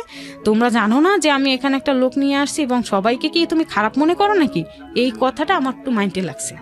ঠিক আছে, যে আমাকে খারাপ ভালোর কি আছে, আমার নিয়ে আসছে, আমি চাকরি করবো শেষ, আমার খারাপ ভালোর কি আছে? তারপরে স্টাফ আরিফুল ইসলাম নামে একটা স্টাফ ছিল, দৌড়ে আমার কাছে সরি টরি আপা এই সেই বলছে, বুঝতে পারিনি। আমি বলছি আমি কলিং বেলও দিছি, আপনারা শোনেন না, আমার পানি পিপাসা লাগছিল। তা যাই হোক উনি সরি টরি বলে গেছে। এরপরে পরবর্তীতে কিন্তু আমার খাওয়ার কোনো অসুবিধা হয় না, জানলা দিয়ে সবসময় খাবার দিত। যাই হোক এরপরে উনি বলল কি যে বোন কালকে কিন্তু সকালে ইসে যাইতে হইবে, বঙ্গবাজার ফায়ার সার্ভিস অফিসে ইন্টারভিউ দিতে যাইতে হইবে সকালে, তাইলে তুমি এখন ঘুমাই পড়ো নাকি? তা আমি বলছি না আমার ঘুম আসবে না, আমি কালকে ইন্টারভিউ দিয়ে তারপরে আমি বাসায় চলে যাব, আমার এখানে ঘুম আসবে না। আমি এরকম বিল্ডিংয়ে কোনোদিন থাকিনি, অ্যাকচুয়ালি থাকিনি এরকম বিল্ডিংয়ে। আমার ওই কুড়ে ঘরে থাকার শান্তি, আর রায়বাজার নিমতলে আমি 3 সেট একটা বাসায় ভাড়া থাকি, আমার ওটাই শান্তি। আমার এই বিল্ডিংয়ে আমি কোনোদিন থাকি নেই, আমার ভয় লাগে। কিন্তু আসলে তো আমার ভালো লাগতেছে, কিন্তু ভিতরে ভয় কাজ করতেছে, আমি তো ওরা বুঝতে দিতেছি না যে আমার ভালো লাগতেছে বা এত ভালো খাটে শুইছি বা কিছু। যাই হোক আমি ওনারা বললাম কি আপনি চলে যান আমার রুমের থেকে, আমার না অনেক রাত হয়ে গেছে, আমার না ভয় লাগে, আপনি চলে যান আমার রুমের থেকে। একবার নানা বলি একবার আঙ্কেল বলি, ঠিক আছে, কারণ আঙ্কেল বলা অভ্যাস, এখন তো নানা উনি শিখাই দেয়, বারবার বলতে পারি না, ভুলে যাই। তো যাই হোক উনি বলে কি আমি বটি নিয়ে আসছি উপর থেকে, পেয়ারাগুলো কাট। উনি পেয়ারা নিয়ে ঢুকছিল আর থানা থেকে আসার সময়, তো বলছে পেয়ারাগুলো কাটো, দুইজনে খাই, আর হইলো আমার চুলে কালি দিয়ে দাও। উনি কালি গুলাইছে, ওর রুমটা ওনারই অ্যাকচুয়ালি, ঠিক আছে, উনিই থাকে ওই রুমে। তো উনি একটা ডয়ার টান দিয়ে সিন্দুকের ভিতরে দেখি বান্ডিল টাকা। ঠিক আছে, ওই ডয়ার যখন টান দিয়েছে চুলে কালি দেওয়ার জন্য, তখন বান্ডিল টাকা। আমি আরও ভয় পেয়ে গেছি। ঠিক আছে, যে উনি আসলে কি, ঠিক আছে, আর অত বেশি টাকা আমার জীবনে আমি কোনো দিন দেখিনি। ওদিন যে অত টাকা দেখছি আমার ভিতরে আতঙ্ক হয়ে গেছে, যে নাকি উনি আবার বলে যে ও আমার টাকা চুরি করার জন্য আসছিল, চুরি করছে এই জন্য আঁকে এবার জেলে টেলে ঢুকাই দেয় নাকি, আমার মনে আর এক সমস্যা সৃষ্টি হয়ে গেল। তখন উনি ওই বের করছে, এই কালি বের করছে, কালি গোলাইলো ফ্রিজের মধ্যে, আর আমারে বটি দিয়ে পেয়ারা কাটতে বললো। তা আমি পেয়ারা কাটতেছি আর চিন্তা আমি শেষ। ঠিক আছে, চিন্তা করতে করতে শেষ। যাই হোক পেয়ারা কাটা শেষ, পেয়ারা ওনারে দিলাম, উনিও খাইলো আমিও খাইলাম। খাওয়ার পরে ওনার চুলে কালি লাগাই দিলাম। সে কালি লাগাইতে রাত 3টা 4টা বেজে গেল। তখন আমার শরীর ছাইড়ে দিচ্ছে ঘুমে, তখন আমার ঘুম আসতেছে। তখন আমি ওনার বললাম কি আঙ্কেল একবার নানা যান একটু বাইরে, আমার ঘুম আসতেছে, এখন আমি ঘুমাবো, আপনি একটু যান, আপনি অন্য রুমে যান, নাইলে আমার একটা অন্য রুম দেন যাতে আমি একটু ঘুমাইতে পারি, সকাল হইলে পরে আমি ইন্টারভিউ দিয়েই বাসায় চলে যাব, কারণ আমার শরীরটা অনেক ক্লান্ত হয়ে আসছে। তখন উনি বললো কি এত সুন্দর শরীর আবার ক্লান্ত, আমার কেমন জানি লাগতেছে। আর হাসি যে দেয় অট্ট হাসি, এখন হাসির আকৃতি কথার আকৃতি অন্যরকম হয়ে গেছে। ঠিক আছে, রাত বেশি হয়ে গেছে, সবাই ঘুমাই পড়ছে, কেউ জাগনা নাই, ঢাকা শহর নির্জম হয়ে গেছে। তখন তো আমার পায়ের নিচে আর মাটি নেই। ঠিক আছে, যে খাইছে ওনার হাসি টাসি তো ভালো না। তখন উনি বলছে কি এদিকে আসো, আমার নিয়ে গেল বাথরুমের ভিতরে। বাথরুমটা কয়েকখানা টাইলস বাথরুমের উঠাইয়া ওই বাথরুমের প্যানটা উঠাই কয় কি এই যে ফাঁকাটা আছে না, এইখানে তোমার মতো 10টা মেয়ের লাশ আছে এইখানে। এই কথা বলার পরে আমি খাইছি, আমি কই এলাম, আমার হাত পা ছাড়িয়ে দিছি, কাঁপা শুরু করে দিছি। ঠিক আছে, এরপরে আমার বের কইরা ওই রুমের থেকে বের করছে, আমার হাত কিন্তু ধরে রাখছে। আবার তো ওর এলাকার লোক সবাই দারোয়ান টারন সব রংপুরের, নিচে কলেজ সবাল গেট মেট সব মারা, দৌড় দিয়ে যাবো কোথায়? তো যাই হোক, আমি দৌড় দিতে চাই একবার, ও হাত ধরে ফেলাই। তখন আর এক রুমে নিয়ে গেছে, নিয়ে যাইয়া বাথরুমের টাইলস মেলস উঠাইয়া দেখাইলো যে ওর ভিতরে মদ, বিয়ার, গাঁজা, ছুরি মুড়ি পিস্তলের অভাব নেই ওর ভিতরে, টাঙ্কির মতো ওর ভিতরে। দেখা তো আমি আরও শেষ। ঠিক আছে, এরপরে উনি কতগুলো কাগজপাতি বাইর করলো, ওই কালি দেওয়া মাথায় কালি শুকাচ্ছে, ওই ফাঁকে এগুলো করতেছে।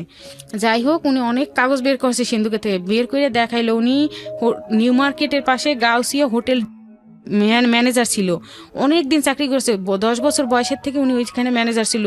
এবং উনি হোটেলের মালিক, উনি মাসে লক্ষ লক্ষ টাকা ইনকাম করে। সিন্ধুক খুলে দেখাইলো এত টাকা আমার, এত স্বর্ণ গহনা আমার, আর স্বর্ণ জিনিস যা দেখি সিরা কাটা, মানে কি আস্তা না, কোনো চেন কানের দুলটু ছিঁড়া বিরা। তা আমি ওগুলো দেখে ভাবি কি যে উনি কি হাইজ্যাক মাইজ্যাক করে আনছে মানুষের থেকে ছিঁড়া বিরা কে স্বর্ণগুলো। তখন আমি ভাবলাম কি যে থাক, আমার ওদিকে কোনো লোভ নেই, আমি 2 টাকার মানে গরিবের ঘরের মেয়ে, আমার ওই টাকার দিকে লোভ নেই, আমার স্বর্ণের দিকে লোভ নেই, আমি জাস্ট চুপচাপ থাকি। এখানে একটা জিনিস ইন্টারাপ্ট করছি প্রিয় দর্শক এবং শ্রোতা, সেটা হলো উনি বেশ কিছু প্রতিষ্ঠানের নাম এখানে বলছেন। যেহেতু আমরা ইনভেস্টিগেটেড শো না, আমরা একেবারে সরজমিনে গিয়ে ইনভেস্টিগেট করতে পারিনি, সেহেতু আমরা ওই প্রতিষ্ঠানের নামগুলো এখানে মিউট করছি। এবং আমরা মূল গল্পের জায়গাটা অক্ষত রাখতে চাই, শুধু এই মেসেজটা দিতে চাই, আগাগোড়া আপনারা শোনেন, শোনার পরে আপনার ব্যক্তিগত জায়গা থেকে কিছু না কিছু লার্নিং আছে আজকের এই স্টোরিতে। বাট আমাদের অনুষ্ঠানের উদ্দেশ্য, আমাদের জীবন গল্প বলেন বা অন্যান্য যে অনুষ্ঠানগুলো আছে, সেই অনুষ্ঠানগুলোর উদ্দেশ্য কাউকে হেয় করা নয়, কিংবা কারো দিকে প্রশ্ন বানে বিদ্ধ করা নয়। এই কারণেই বলছি, কারণ আমরা ইনভেস্টিগেট করতে পারি না, সরজমিন ইনভেস্টিগেট। কারণ উনি যেই লোকটি সম্পর্কে এখানে কথাগুলো বলছেন হয়তো সত্য কিংবা মিথ্যা হতে পারে, যেহেতু ইনভেস্টিগেট করা হয়নি, সেই জায়গাটা থেকে আমরা তার পরিচয় এবং অন্যান্য যে বিষয় এখানে আসছে সেগুলো আমরা গোপন রাখছি। কিন্তু আমরা গল্পটা, ওনার জীবনের যে সাফারিংটা বা যে ঘটনাগুলো হয়েছে সেগুলো আমরা এখানে তুলে ধরতে চাই। জি বলেন। তারপর সবগুলা অরিজিনালি সত্য কথা এবং প্রমাণ সহ আমার কাছে আছে। আমি জানি আপনি যেটা বলছেন এটা আপনি, আমি জানি এটা সত্য, কিন্তু আমাদের অনুষ্ঠানের এটা একটা লিমিটেশন, এটা আমাদের ডিসক্লেমার। কারণ আমরা চাইলেই ওনাকে, যেহেতু ওনাকে আমরা এখানে নিয়ে আসিনি, যেহেতু আমরা ওনাকে এখানে বলা যেতে পারে প্রশ্ন করার সুযোগ পাচ্ছি না, হ্যাঁ, আপনি যেটা বলছেন সেগুলো সেই সময়ে গিয়ে প্রমাণ করার সুযোগ নাই, এটা অতীত জীবনের অনেক কথা আসতে এরকম করতেছে। তা আমি বলি এরকম করেন কেন আপনি কি মনে করছেন আমারে, আমি কালকে সকাল চলে যাবো এখান থেকে। এরপরে কয় কি বাথরুমে কয়টা লাশ আছে দেখবি, এরপরে হাত দিয়ে ঢুকাইয়া, পলিথিনের ভিতরে হাত দিয়ে ঢুকাইয়া কতগুলো চুল বের করছে, মানে মেয়েদের চুল, বড় বড় চুল। তখন আমি মানে হয়ে গেছি। এরপরে উনি বারবার আমার সাথে জোরাজুরি করতেছে। এবারে আমি ওনারে কি বলবো, আমি ওনারে মানে কি ধর্মের বাপ পর্যন্ত বলছি যে আপনি আমার সাথে কোনো খারাপ বিহেভ করবেন না, আমি আসছি সরকারি চাকরির জন্য, আপনি আমার এগুলো দেখেন না, আমি অনেক ভয় পাই।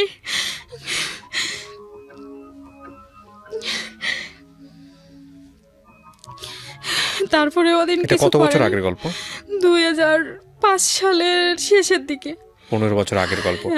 এবং আপনারা শেষ পর্যন্ত মনোযোগ দিয়ে শুনবেন যে কি হয়েছে ওনার জীবনে। হয়তো ওখানে লাশ ছিল না, উনি মাথার চুল দেখিয়েছেন, যেভাবে হোক ওনাকে ভয় দেখানোর একটা ব্যবস্থা করেছেন নাকি, যাই হোক। তারপরে আমি হতভম্ব হয়ে গেছি। ওই কথাটা এখনো আমি ফিল করলে আমি সাথে সাথে স্ট্রোক হয়ে যাই, এখনো আমার ওরকম লাগে। তারপরে আমি বললাম কি, আপনার হাতেও ধরি, পায়ে ধরি, আপনি আমার না কাকা না, আপনি আমার ধর্মের বাপ, আপনি আমারে এরকম করেন না। তখন উনি বলল কি যে আমার কাছে যে আসে তাকে আমি আগে মেয়ের মতো দেখি, তারপরে বোনের মতো দেখি, তারপরে তারে আমি কি বলবো, তার সাথে যেটা করার সেটা করি, তারপরে সে যদি আমার কথার মধ্যে থাকে তাহলে থাকলো, আর নাহলে তারে কেটেও এখানে ফেলে দিই। এই কথা বলাতে আমি আরও ভয় পেয়ে গেছি। তখন আমি মানুষের জায়গায় মানুষ নেই, যতবারই আমাকে টাচ করতে আসে অতবারই আমি চিল্লাপাল্লা করি, আমার মুখ চেপে ধরে। ওই দিন গেল, ওই রাত গেল, সকাল হয়ে গেছে, তো ওনারও মনে হয় ঘুম চলে আসছে। উনি মাথাটা ধুইলো, ধোয়ার পর ওনার ফোনে একটা ফোন আসলো। ফোন আসার পরে মনে হয় হোটেল মনে হয় খারাপ কাজ চলতো, উপরে মনে হয় পুলিশ টুলিশ আসছে, এই জন্য উনি রুমের থেকে তাড়াহুড়ো করে বেরোয় গেল, বাড়ির থেকে তালা লক করে গেছে। আর বলছে কেউ যদি এসে দরজা নক করে তাইলে আওয়াজ করবা না, চুপচাপ থাকবা, যা করার আমি বাইরের থেকে করতেছি, আওয়াজ করবা না, আওয়াজ করলে তোমার পুলিশ ধরে নিয়ে গেলে সমস্যা হবে। আচ্ছা আমি আওয়াজ করলাম না। চুপচাপ থাকছি। গেট এমন বাইরেছে, পুলিশ আইসা কিছুক্ষণ পরেই কিন্তু পুলিশ আসছে আমারে থুয়ে যাওয়ার পরেই। সকাল 8টা পর্যন্ত পুরোটা হোটেল অভিযান করছে। আমি কিন্তু শুনতে পাই এই রুমের খাট ভাঙে, ওই রুমের দরজা ভাঙে, এই করে সেই করে শুনতে পাই, কিন্তু আমি আওয়াজ করি না, চুপ করে আছি। একবার খাটের নিচে ঢুকি, একবার বাথরুমে ঢুকি, একবার এসে খাটের উপরে শুই আস্তে করে, যাতে খাটটা করকর না করে এরকম। ঠিক আছে, এরকম নড়াচড়া করতে করতে দেখি যে পুলিশ আর যায় না, আর আওয়াজ পাচ্ছি পুলিশের ওয়াল এসে যে শব্দটা আসে না, ওই শব্দটা আমি আওয়াজ পাচ্ছি। তো জানলার উপর নক করে, ভিতরে কেউ আসেন, ভিতরে কেউ আসেন, তাইলে জানলাটা খুলেন, দরজা তো বাইরের থেকে তালা, জানলাটা খুলেন, ভিতরে কেউ আসেন, আপনাদের হেফাজত করার জন্য আসছি, খুলেন খুলেন। আমি তো খুলি না, তা আল্লাহ। আপনি কেন খুলতেছিলেন না?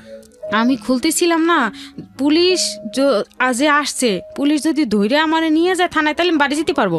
আর যদি আমার না নিয়ে যায়, যদি আমার এখানে আবার রেখে যায়, আর এই লোকটার যে দাপট, যে টাকা যদি এতগুলো ধৈর্য দিয়ে দেয়, তাইলে তো আমার রেখেও যাইতে পারে। তখন উনি আমার গলা কাইটে ওই বাথরুমে নিয়ে ঢুকাই দিবে। ওই ভয় আমার। ঠিক আছে, এই জন্য আমি কিন্তু আওয়াজ করতেছি না। তো যাই হোক, ওই দিন গেল। এর পরের দিন আবার সারাদিন আল্লাহ বিল্লাহ করে করে কাটে। রাত্রেবেলা উনি, আমি তো হিন্দুর ঘরের মেয়ে, এই জন্য উনি পুঁইশাকের মধ্যে গরুর মাংস দিয়া উনি আমার রুমে আসছে, পুঁইশাকের মধ্যে গরুর মাংস দিয়ে ভাত দিয়ে আমার নিয়ে আসছে। তা আমি বললাম কি যে ভাত দিছে, ভাত নিয়ে আসছে, আমি বললাম কি সারাদিন খাই নেই, রাত্রেবেলা আমার জন্য এগুলো কিনে আসছেন, আমি এগুলো খাই? আমি তো হিন্দুর ঘরের মেয়ে, আপনি তো জানেন। ভালো করে প্রমাণ করে দেখেন আমার এলাকায় ফোন করে, ঠিক আছে, ভালো করে এলাকায় প্রমাণ করে দেখেন আমি হিন্দুর ঘরের মেয়ে কিনা, আমি এগুলো খাই? উনি বলেন হ্যাঁ, এগুলো কিসের মাংস, এগুলো মুরগির মাংস, হ্যান ত্যান। তারপর আমি গন্ধই পাই গরুর মাংসের, তারপর উনি বলে মুরগির মাংস। তারপরে যাই হোক, আমি অল্প কয়টা ভাত কোনো রকম খাইছি এক সাইড দিয়ে, আর সব ভাত রয়েছে। তো যাই হোক, উনি পরে ওই ভাত খাওয়ার পরে বলছে আপেল আনাইছে, বার্গার আনাইছে, এই সেই খাবার দিয়ে রুম ভুইরা ফেলাইছে ওই দিন রাত্রে। মনে করছে কি খাওয়াইলে পরে যদি আমি ওনার মানে অকৃতকর্ম কাজগুলোতে যদি রাজি হই, কোনোভাবে আমি রাজি না। যাই খাওয়াই আমি কিছু খাই না, আমি একটু মুখে দিই, পিছন দিয়ে বাম হাত দিয়ে ফেলে দিই, আমার ভালো লাগে না। আবার ভাবি বিষ টিস মিশিয়ে আনছে নাকি, বা ঘুমের ওষুধ আনছে নাকি। ওই টিভিতে দেখি জায়গা বে জায়গায় মেয়ে মানুষের ঘুমের ওষুধ খাওয়ায়, নির্যাতন করে, এই করে টিভিতে দেখা যায় সব চ্যানেলে। ঠিক আছে, ওই বারবার রুমের মধ্যে বসে টিভি চালায় দেখতেছি, বারবার চ্যানেল উলট পালট করে দেখতেছি, টিভি তো আমার রুমেই। তো এখন আমার ওইগুলো খালি চোখের মধ্যে ভাসে, তাই আমি খাইতে চাচ্ছি না, যেটা দেয় তাই খাইতে চাচ্ছি না। তো পেয়ারা আর আপেল খাই, কারণ ওগুলো আমি নিজের হাতে ধুই, নিজের হাতে কাটি, এজন্য খাই। তো যাই হোক, উনি খাওয়া দাওয়ার পর যখনই রাত 2টো বাজে, তখনই উনি আমারে আবার ধরছে। তখনই আমি ওই ধর্মের বাপকন ভাইকন যখন সব বলছি, তারপরেও উনি আমার ছাড়তেছে না। এরপরে আমি বারবার যখন কান্দাকাটি করি, তখন খাটের স্ট্যান্ড ভাঙিয়া 2-3টা বাড়ি যে দিল, আমার পাশা পোষা মনে করেন কোমর টোমর সব মনে হয় শেষ, এরকম 2-3টা বাড়ি দিছে। পরে আমি এত চিল্লাপালা আইসে ভিতর থেকে, কিন্তু মুখ এমন জোরে চাইপা ধরছে এরকম করে, আমি চিল্লাইতে পারি না, কান্না করতে পারি না, এরকম ডুগরে ডুগরে কানতে কানতে আমার মনে হয় কি ভিতরটা জমে গেছে, রক্ত ব্লিডিং আসতেছে, এরকম লাগতেছে। তারপরে উনি কি করলো, এই আবার ওই বাথরুমে নিয়ে ওইটা দেখাইলো, দেখবি মানুষের মাথার খাবরা আছে এইখানে, দেখবি, থাক দেখামো না তোরে, তুই যদি আবার র্যাপ ট্যাপ যদি কোনো সময় আসে, যদি আবার বইলে দাও, থাক তোরে আর ওগুলো দেখামো না। এই হোটেলের মধ্যে অনেক ভয়ানক কিছু আছে, তোরে দেখাইতে পারি, কিন্তু তোরে দেখামো না। মায়ের মানুষ তো বিশ্বাস করতে নাই, যদি কোনো সময় এখান থেকে সুইটে যাইতে পারো, তাহলে তো আমার 12টা বাজবে। এই কথা বলার পরে আমি বলছি, এমনিতেও ভাই আমি এখন যা বুঝতে পারলাম, আমার এমনিতে ওগুলো দেখার আশা আমার আর নাই, আমার ভিতরটা শেষ ভাই, আপনি আমার যদি একটু মুক্তি দিতেন, আমার চাকরি লাগবে না ভাই, আমি জীবনে বাঁচতে চাই। ঠিক আছে, আমার বাবা মার জন্য, আমার 2টা ভাই বোনের জন্য আমার খুব মায়া হয়, আমি বাঁচতে চাই, ওদেরকে দেখতে চাই।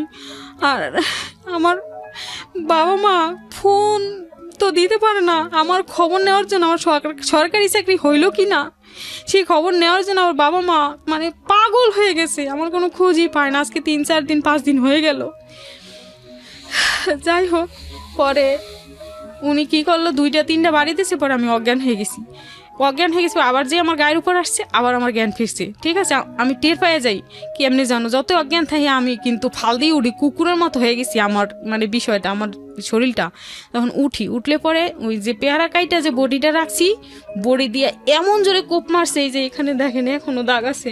আপনার মাথায় কোপ মারছে? জি, এমন জোরে কোপ মারছে, এখানে বিশাল ভাবে কাইটে, একবার চুলের ভিতর পর্যন্ত কাইটা, রক্তে বিছনা রুম সমস্ত কিছু শেষ হয়ে গেছে। এরপরে আর একটা কোপ মারছে এই যে হাতে, এখনো পুরো সব দাগ আছে, এই যে হাতের মধ্যে একটা কোপ তো মারছে। আপনি এর মধ্যে চিল্লাপাল্লা করতেছিলেন না? চিল্লাপাল্লা করি কিন্তু জোরে করতে পারি না, জোরে যখন চিল্লা না আসে তখনই ও খাপ করে ধরে, এক হাত দিয়ে কোপ দেয় আর এক হাত দিয়ে খাপ করে মুখ চিপে ধরে বড়ি উড়াই ফেলাই দেয়। 2টা কোপ দিছে, 2টা কোপ দেওয়ার পরে আমার আর কোনো ভাষা ছিল না। আমি তখন শরীর টরীর ছেড়ে দিছি। তখন উনি কি করছে না করছে আমি আর জানি না। পরের দিন সকালে দেখি আমার সেলাইন চলতেছে, আমার কিছু আর জ্ঞান ছিল না কি হয়েছে না হয়েছে, কে স্যালাইন দিছে, কি করছে কিছু জানে না? কিছুই জানি না। ওই রুমের মধ্যেই? ওই রুমের মধ্যেই সেলাইন চলতেছে। পরে আমি বললাম কি আমি দিক দিছে নাই আমার, আমি বলছি কি মা আমি বাথরুমে যাবো, মা আমি বাথরুমে যাবো। তখন উনি ওনার ভয়ানক চেহারাটা নিয়ে আমার সামনে আসছে, কয় চলো আমি বাথরুমে নিয়ে যাই। সেলাইনটা খুলছে, স্ট্যান্ড থেকে খুলে আমার বাথরুমে নিয়ে গেছে। আমি বলি কি আমার সেলাইনে সুই খুলে দেন, আমি দরজা লাগাই বাথরুম করুম, নাহলে সেলাইনটা আমার হাতে দেন, আমি আপনার সামনে প্রসাব করুম। কিসের জন্য আমি আপনার সামনে প্রসাব করতে পারবো না? কয় তোর তো সবই দেখছি। এটা বলে তো আমার আমি দুনিয়াতে আমি আর নাই। বলছে তোর তো সবই দেখা শেষ, আমার তুই আমার সামনে প্রসাব করলে সমস্যা কি? তারপরে তখন আমি আরো বেশি কাঁদছি। কয় কানবি না, তাহলে তুই মরে গেলে তোর লাশ তোর বাবা মা পাবে না, ওই বাথরুমের ভিতরেই চলে যাবে তোর লাশ বুড়িগঙ্গায় চলে যাবে, তুই কোনোদিন বাবা মার দেখা পাবি না, কান্দিস না। পরে আর কান্দি না। পরে আবার একদিন যায়, পরের দিন রাত্রে ওরকমই, পরের দিন যায়, আমি মোটামুটি মৃত্যুর মুখোমুখি হয়ে গেছি এখন এরকম করতে করতে। পরে উনি আমারে কি তাবিজ টাবিজ নিয়ে এসে খাইলো নাকি আমি বুঝতে পারলাম না। 3-4 দিনের মাথায় আমি যখন মানে মরার মতো প্রায় শেষ আমি, তখন কি জানি আমারে খাওয়াইলো এই যে ছাতু ঠাতুর মতো ওই জাতীয়, ওর ভিতরে তাবিজ ছিল, ঠিক আছে, আর একটা বোতলের থেকে অল্প একটু পানি দিল। উনি বললো কি এটা মক্কা শরীফের কূপের পানি, এটা খাও এক নিয়েতে, খাইলে তোমার শরীর স্বাস্থ্য ভালোই উঠবে, ঠিক আছে। তা আমি ওইটা খাইছি, ঠিক আছে। মক্কা শরীফের কূপের পানি যখন বলছে তখন আমি খাইছি, কেমন যেন বিশ্বাস আসছে আমার কাছে যে মক্কা শরীফের কূপের পানি। শুনছি মানুষের কাছে, মুসলমান বান্ধবীদের যখন চলছি তখন শুনছি যে এটা বলে এক নিতে খাইলে বলে যে কোনো আশা পূরণ হয়। মক্কা শরীফের পানি বিশ্বাস করে খাইলাম, আর আমি আল্লাহর কাছে বললাম আল্লাহ আমি যেন না মইরা যাই, এ আমার যাই করে করুক আল্লাহ, আমি যেন জীবিত থেকে মানে অ্যাটলিস্ট বাড়িতে পৌঁছাতে পারি। হ্যাঁ, জীবিত থেকে আমি যেন আমার মায়ের বুকে যাইতে পারি, পৌঁছাইতে পারি, উনি যাই করে করুক। তারপরে নিয়ত করে খাইলাম, খাওয়ার পরে মোটামুটি ভালো লাগতেছে, আর কেমন যেন আল্লাহর প্রতি বিশ্বাস আসতেছে যে আমি বাড়ি যেতে পারবো। তো যাই হোক ওইভাবে থাকলাম। থাকার পরে উনি রাত্রেবেলা কতগুলো বই নিয়ে আসছে, হাদিসের বই আর কোরআন শরীফ নিয়ে আসছে রুমে। নিয়ে আইসা বললো কি যে তোরে আমি মুসলমান বানাবো, তোরে আমি বিয়ে করবো। আমি বলছি আপনার এই বয়সে আমার এই বয়সে আপনার লাগে কিসের বিয়ে আমার, ঠিক আছে। কয় কি তুই মক্কা শরীফের কূপের পানি খাইছো না? আমি কি কয় তুই মুসলমান হয়ে গেছো। আমি কই না, আমি বান্ধবীদের কাছে শুনছিলাম 5 কলেমা না পড়লে মুসলমান হয় না, ঠিক আছে, আমি মুসলমান হইনি। পরে বলছে যে তুই কি মুসলমান ধর্মে কি আছে তুই জানিস, তুই মক্কা শরীফের কূপের পানি খাইছিস, তুই মুসলমান হয়ে গেছিস। আমি কই এগুলো কেটা দিয়েছে আপনারে? বলছে যে এগুলো গেছিল ইসে এই মক্কা শরীফ হজ করতে, উনি নিয়ে আইসে, ওনার কাছ থেকে আনছি। তো আমি তখন ভাবলাম কি যে যেহেতু গেছিল তাইলে মনে হয় সত্যি সত্যি উনি যদি যায় থাকে হজে, তো উনার উনি অন্যরকম একটা মানুষ, এস্টাবলিশড ম্যান, এবং উনি যাইতে পারে হজে, এবং উনি আনতে পারে এই পানিটা। যাই হোক আমি মুসলমান হয়েছি, ভালো কথা, আমি বিশ্বাস করলাম মুসলমান হয়েছি। সে যেটা বুঝে এখন আমার ওইটাই বুঝতে হইবে, কারণ নাইলে তো আমার কোনো বাইরেও আর কোনো পথ নেই। তারপরে উনি অনেকগুলো কোরআন হাদিসের বই নিয়ে আইসে, রাত্রে 1 গাঁটটি বই নিয়ে আইসে। তখন আমার বললো কি লেখাপড়া যেহেতু করছো, চাকরি বাকরি কি তোমাদের বাড়িতে আমি টাকা পাঠাবো নে, তোমার বাড়ির সাথে যোগাযোগ করো, আমি টাকা পাঠাবো নে, লেখাপড়া যতটুকু করছো তোমার লেখাপড়ার দরকার নেই, সরকারি চাকরির দরকার নেই, আমি মাসে কোটি কোটি টাকা কামাই, তোমারে যদি তুমি একটা কুকুর পাললেও তো আমার খরচ আছে। একটা সিগারেট দেয় ব্যানসন সিগারেট, একটা সিগারেটের দাম 8 টাকা 10 টাকা, তখন তাই যদি খাইতে পারি তোমার মতো একটা মেয়ের পালতে পারবো না, তোমার মতো একটা মেয়ের বাড়িতে টাকা যা লাগে অভাব পূরণ করতে পারবো না। তুমি যেহেতু বলো বাড়িতে এত অভাব, তো ফায়ার সার্ভিসে চাকরি করলে, সরকারি চাকরি করলে কয় হাজার টাকা বেতন পাও, 5,000 6,000, ওই সময়ের কথা, 6 সালের 5 সালের শেষের দিকে 6 সালের শুরুতে মনে হয় 5 সালের শেষের দিকে হবে। তো যাই হোক আমি তখন ওনারে বললাম কি যে আমি আসছি চাকরির আশায়, আমার যদি চাকরি না হয়, আপনার যদি এভাবে অত্যাচার কইরে কইরে আমার যদি এখন কোন বিয়ে করার কথা, এটা কি হয়? আপনার বয়সের সাথে আমার বয়স কি কোনোদিন মানায়? আপনি আমার বাইরে নিয়ে চলে মানুষের কাছে কি কইবেন, আমি কি কমু আপনারে? ঠিক আছে। তো যাই হোক পরে উনি বললো কি যে না, মানুষ কিছু বলুক আর না বলুক, আমি যেহেতু তোর জীবন আমি নষ্ট করছি, আমি তোর বিয়ে করবো। ঠিক আছে না, আমি বললাম যে না, আমি আপনার সাথে বিয়ে করুম না, নষ্ট করছেন, আমি বিয়ে করুম না। তখন আবার মায়ের ওই দিন রাত্রে, বিয়ে যেহেতু করুম না, আবার মায়ের, উড়ে মায়ের। তো এগুলো যে মারে আমারে, এই পিঠ টিঠ আমার এখনো দাগ আছে। ঠিক আছে, পিঠ টিঠ কোমর টোমর সব মাইরা শেষ করে দিয়েছে। শেষ পর্যন্ত আমার এই পায়ের উপর পাড়া দিয়ে এই পায়ের টান দিচ্ছে, আমার ফাইরে ফালাইবে। ঠিক আছে, ফাইরে ফালাই দিবে আমারে। তারপরে আমি আর কোনো স্বামী সংসার করতে পারম না, কোনো স্বামী আমারে নেবে না।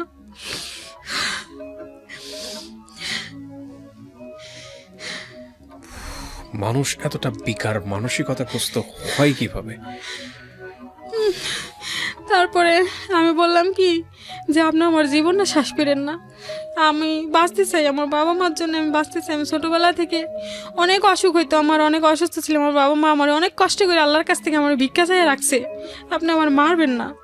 তখন উনি কইল কি তাইলে তুই থাক, আর বাড়িতে ফোন করে কিছু কইস না, আর বাড়িতে সিটি মিটি আমাকে ফোন করুন কোত্থেকে, এখানে কি রুমের ভিতর কি আমার কোনো মোবাইল আছে?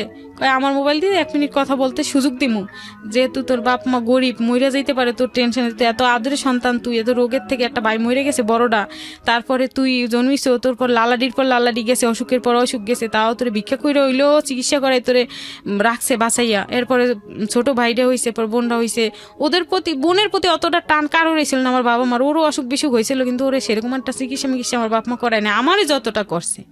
যাই হোক, তো উনি বললো কি যে তোর বাবা মার জন্য টাকা পাঠামো, তুই 1 মিনিট কথা বলার সুযোগ দিমু। তখন যাই হোক আমি 1 মিনিট, উনি ফোন দিয়ে দিল, আমাদের বাজারে একটা নাম্বার, আমাদের বাড়ির থেকে 2 কিলো দূর হইবে বাজার, ওই বাজারে একটা নাম্বার আমার মুখস্থ ছিল, কারণ ওইখানে স্কুলের ছবি টবির জন্য যাইতাম, একটা স্টুডিও, স্কুলে ছবি টবি তোলার জন্য যাইতাম। আর ওইখানে দেখতাম যে ওই ভাই বিদেশ টিদেশ থেকে ফোন আসে, আর ওনার কাছ থেকে মানুষ টাকা দিয়ে ফোন করে, তাই ওনার কাছ থেকে আমি নাম্বারটা নিয়ে আইছিলাম যে আমি তো ঢাকা থাকি ভাইয়া, আমি যদি কোনোদিন ফোন দেই আমার বাপ মার একটু ডেকে দিবেন যাতে কথা বলতে পারি। কয় হ্যাঁ দিব, সমস্যা নেই। পরে আমি ওই ওনার কাছে ফোন দিতাম, ফোন দিয়ে বলতাম মিজান ভাই আমার মাকে একটু ডেকে দিতে পারবেন, একটু কথা আছে। তখন একদিনই ফোন দিতে দিছে, তখন আমার মা, উনি টাইম দিল কালকে বিকালে 5টার সময় ফোন দিবেন, আগামী দিন বিকাল 5টায় ফোন দিবেন। ওই টাইমের ভিতরে উনি সাইকেল চালাই যাইবে, যাই আমার মায়ের খবর দিবে, মা পরের দিন আসবে, তারপরে আমার ফোন ধরাই দিবে। তারপরে পরের দিন আমার মা আসছে পরে আমি যে ফোন দিছি, আমার মা আমার কণ্ঠটা পাইয়ে কানতে কানতে সাথে সাথে বেহুশ হয়ে গেছে, আর কথা হইল না, মা বেহুশ হয়ে গেছে, আমিও বেহুশ হয়ে গেছি। তারপরে ফোনটা কি আপনি ওনার নাম্বার থেকে দিছিলেন? হ্যাঁ, ওনার নাম্বার থেকে ফোন দিছি। তারপর আমি বলছি মা এই নাম্বারটা রাখে দিও, এই যে এর কাছে চাকরি করার জন্য আইছি, উনি আমারে আটকাই রাখছে, এটা বলতে দেয় না, মুখ চাইপে ধরে, এটা বলিস না দূর থেকে হয়। উনি আমারে, আমি এতটুকু বলছি যে উনি ওনার কাছে আমি আসি, আমি বাইসে আছি, মা আমি মরি নাই, কইতে কইতে কান্দা ফেলাইছি। ঠিক আছে, আমি মরি নাই মা, আমি বাইসে আছি, আর আমি ওনার কাছেই আসি, আমি এখনও চাকরি পাই নাই, আমি ভালো আছি মা, তোমরা টেনশন করবো না। তখন মা কইলো আচ্ছা ঠিক আছে তাহলে তুই থাক, ভালো থাকলে ভালো বাবা, আমরা তো মনে করছি তুই মরে গেছো, তুই দুনিয়ায় নাই, আমরা তো তোর মৃত্যু শ্রাদ্ধ করতে চাইছিলাম, আমাদের অর্থ নাই তাই করি নাই, আমরা মনে করছি তুই মরে গেছো, আজকে 20 দিন হয়ে গেছে। তারপরে 20 দিনের সময়, 20 দিন না 19 দিন এরকম, তো 2-1 দিন আগ পিস হবে। তো আমারে বলছে কি এরকম ব্যবহার করতেছে দিনের পর দিন, আমি যতই পাও ধরি হাত ধরি, কোনো লাভ নাই। আরও আমার হাদিস কোরআন শিখাইতেছে, আমার মুসলমান বানাইবে, হাদিস কোরআন শিখাইতেছে, আমিও পড়তেছি, কিন্তু উনার দিকে তো আমার কোনো ইন্টারেস্ট নাই, শুধু আমার ওই বইগুলোর দিকে এখন একটা ইন্টারেস্ট আইসা পড়লো। ঠিক আছে, বিষাদ সিন্ধু বই পড়েছি, হাসান হোসেনের জীবন কাহিনীগুলো যখন পড়ছি, আমার মনটা যেন, দিলটা যেন পরিষ্কার হয়ে গেছে, আমার খুব ভালো লাগতেছে। বিষাদ সিন্ধু তো রিলিজিয়াস পার্সপেক্টিভ থেকে এটা নিয়ে বিতর্ক আছে, এটা সত্য কিনা এটা নিয়ে যাই হোক, আপনি পড়েছেন, আপনার মনটা ভালো লেগেছে? হ্যাঁ ভালো লাগছে। তারপরে আমি কয়েকটা হাদিসের বই পড়ছি, তারপরে হাদিসের বই পড়ছি, পরে উনি বললো কি তোরে তো মেইন জিনিসটাই দেওয়া হয়নি। আমি বললাম সেটা কি? কয় নবী রাসূলের জীবন কাহিনী, আমরা যে নবীর উম্মত সেই নবী রাসূলের জীবন কাহিনী না পড়লে তো তুই কিছু বুঝবি না। এগুলো পড়াচ্ছে আপনাকে আর আপনার সঙ্গে প্রতি রাতে এই ধরনের কাজ করতেছে। তারপরে আমার ওই বই না দিল, নবী রাসূলের জীবনী গল্প একটা বই না দিল, ওইটা আমি পড়া শুরু করলাম। 3-4 দিনে পড়া শেষ। আর পড়তে পড়তে অজরে চোখের পানি পড়তে পড়তে আমার বুকটা ভিজে যাইতো সব সময়। আর আমি মনে করতাম আল্লাহ এতদিন আমি কইছিলাম, এখন কইছি আসলে আমি ভুল ধর্মে ছিলাম, আমার ধর্ম এখন ইসলামে গ্রহণ করতে হবে, কারণ গ্রহণ করবো বা আমার বিশ্বাস হয়ে গেছে এই ধর্মের প্রতি। আর আমার মা একটা কথা বলতো কি ছোটবেলা থেকে, যে আমি যখন জন্মগ্রহণ করেছি, এই কথাটা কিন্তু একটা মেইন কথা আমার এখন ভালো করে খেয়াল হয়েছে যে এই কথাটা আমার বলা উচিত। তো এই কথাটা আমার মা সব সময় বলতো যে তুই যখন জন্মগ্রহণ করছো তখন গ্রামের বাড়ি তো দায় আনছিলাম, ছোরাব কাকা আছে আমার এক, ঠিক আছে আমি কাকার নামটা মেনশন করতে চাই, কারণ কি ওই কাকাটা একটা ভালো প্রতিষ্ঠানে মনে হয় চাকরি করে, খুব ভালো ছিল এক সময়। তো যাই হোক, ওই কাকার মা হলো আমার দায় ছিল, ঠিক আছে। আমি যখন ভূমিষ্ঠ হয়েছি, মাটিতে যখন পড়ছি, তখন উনি আমার কানে যত রকমের লা ইলাহা ইল্লাল্লাহু মুহাম্মাদুর রাসূলুল্লাহ যত রকমের দোয়া দুরূদ আছে উনি ওগুলো দিছে আমার কানে, পড়ছে। পড়ার পরের থেকেই নাকি আমি ছোটবেলা থেকে আমি হিন্দুদের দেখতে পাই না, শুধু বাবা মা ভাই বোনদের প্রতি টান আছে এবং ভালোবাসি তাদের যেহেতু রক্ত, কিন্তু আমি ওই ইসলামের প্রতি একটু একটু টান ছিল আমার, বা ওটা পছন্দ করতাম। আপনি আপনার মতো করে বলছেন, বাট এটা ঠিক যে আপনিও তো মেশেননি তাদের সঙ্গে, কিন্তু একটা মানুষ হিন্দু ধর্মের সে কারণে মুসলমান তার সঙ্গে মিশতে পারবে না, বা সে হিন্দু ধর্মের সে কারণে সে মুসলমানের সঙ্গে মিশতে পারবে না। এইটা আসলে আমাদের সামাজিকতার কিছু কিছু জায়গাতে এমনভাবে বিষয়গুলোকে সাম্প্রদায়িক চিন্তাভাবনার খোলসে, আমি আরও যদি সহজ করে বলি, মানে এমনভাবে বিষদাগার করা হয়েছে একজন আরেকজনের সম্পর্কে, যে কারণে হয়তো এই ধরনের ধ্যান ধারণা জন্ম নেয়। কিন্তু ধর্মীয় জায়গাটা থেকে এগুলো আমাদের ধর্মের জায়গা থেকে আরও বেশি সহমর্মিতার হাত বাড়াতে বলা হয়েছে, তাই না? যে অন্য ধর্মের যারা তাদের প্রতি আরো বেশি সহানুভূতিশীল হও, আরো বেশি মানবিক হও, আরো বেশি ভ্রাতৃত্ব বোধ দেখাও। কিন্তু যাই হোক, আপনার ভালো লাগতো ইসলাম ধর্ম, এটা আপনি বলতে পারেন, হ্যাঁ আপনার ভালো লাগতো ইসলাম ধর্ম। হ্যাঁ ভালো লাগতো, কিন্তু আবার বাবা মার প্রতি টানও আছে, আবার বাবা মা যে কোনোদিন ছেড়ে দেবো বা ইসলাম ধর্ম গ্রহণ করবো এরকম কিছু চিন্তা ছিল না। এবং আমার ওইটা কোনোদিন আমি ওইটা কনফিডেন্স ছিলাম না ওইটার প্রতি।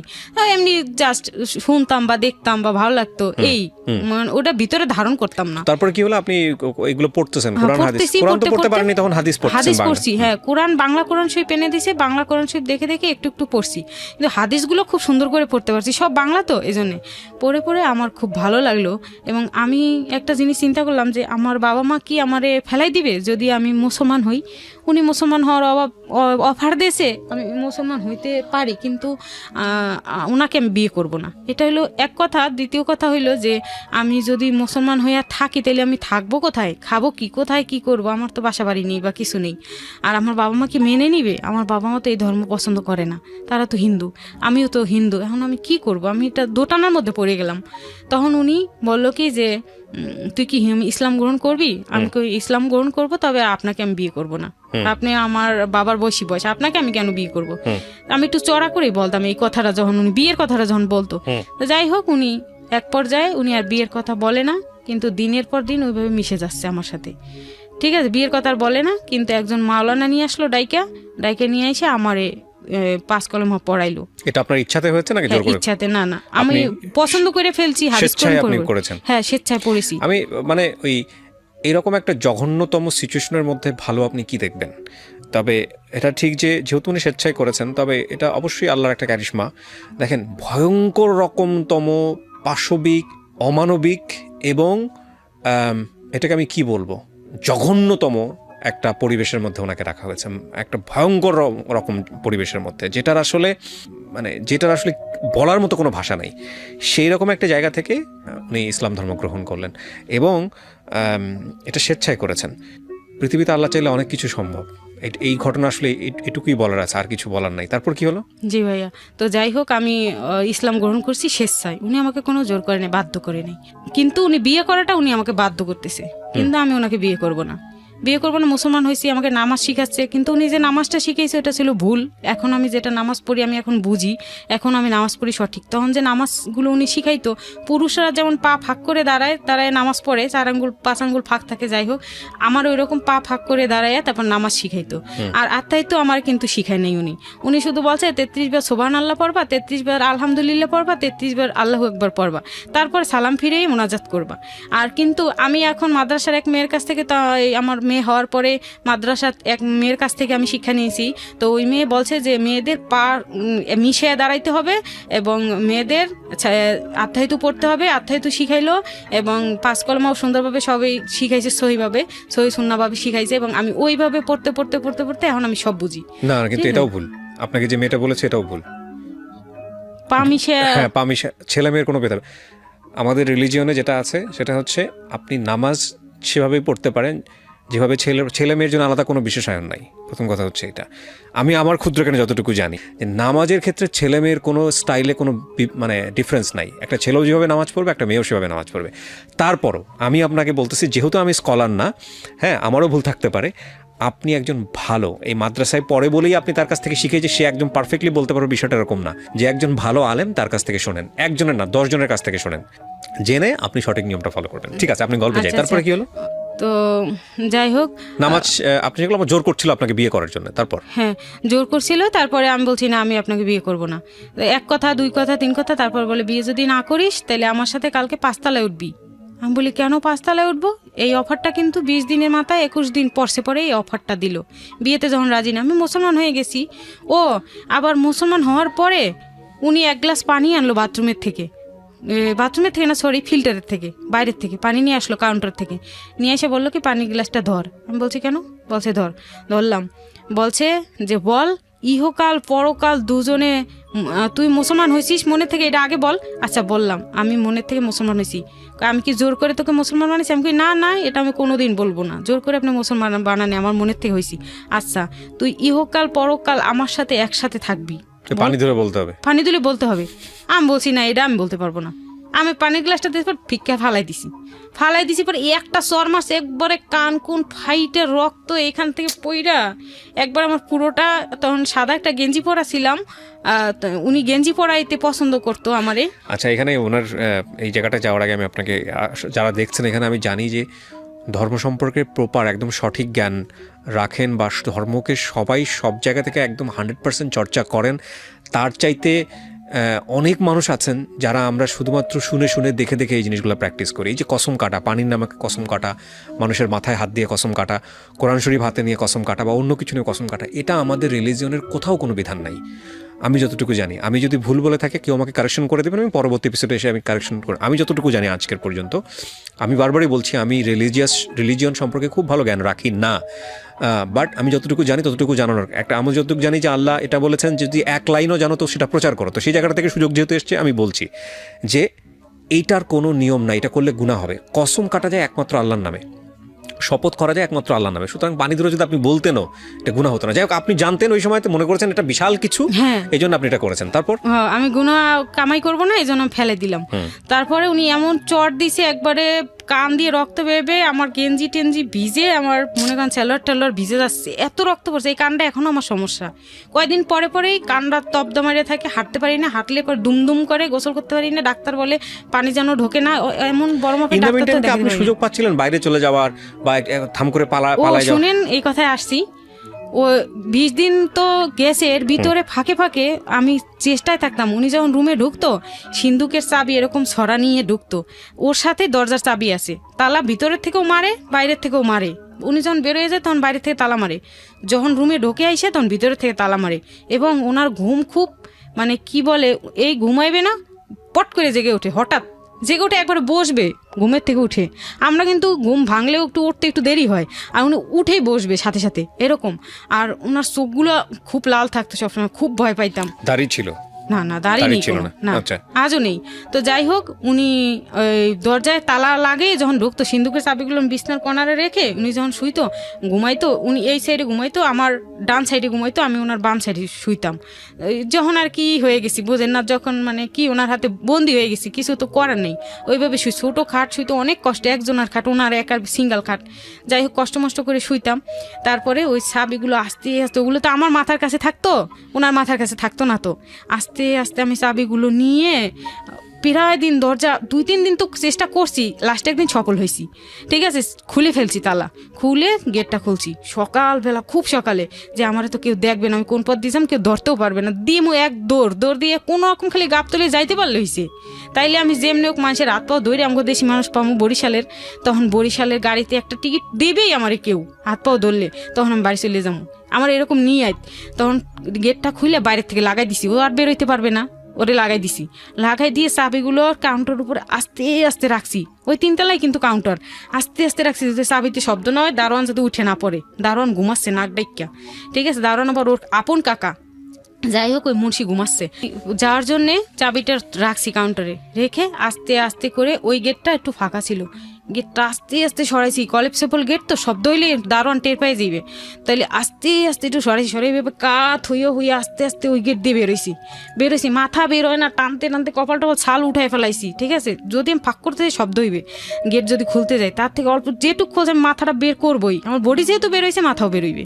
তারপর মাথার টান দিয়ে বের করছি, যে কোনো কপালের ছালটা, নাকটা ছাল উঠা শেষ হয়ে গেছে। তারপরেও আমি বেরোইছি, বেরোইয়া নিচে গেছি কাউন্টারে, মানে হোটেলে কাউন্টার, আনারকলি রেস্টুরেন্টের কাউন্টার, ওই কাউন্টার পর্যন্ত গেছি পরে দেখি ওখানে আরেকটা ছেলে ঘুমায় আছে।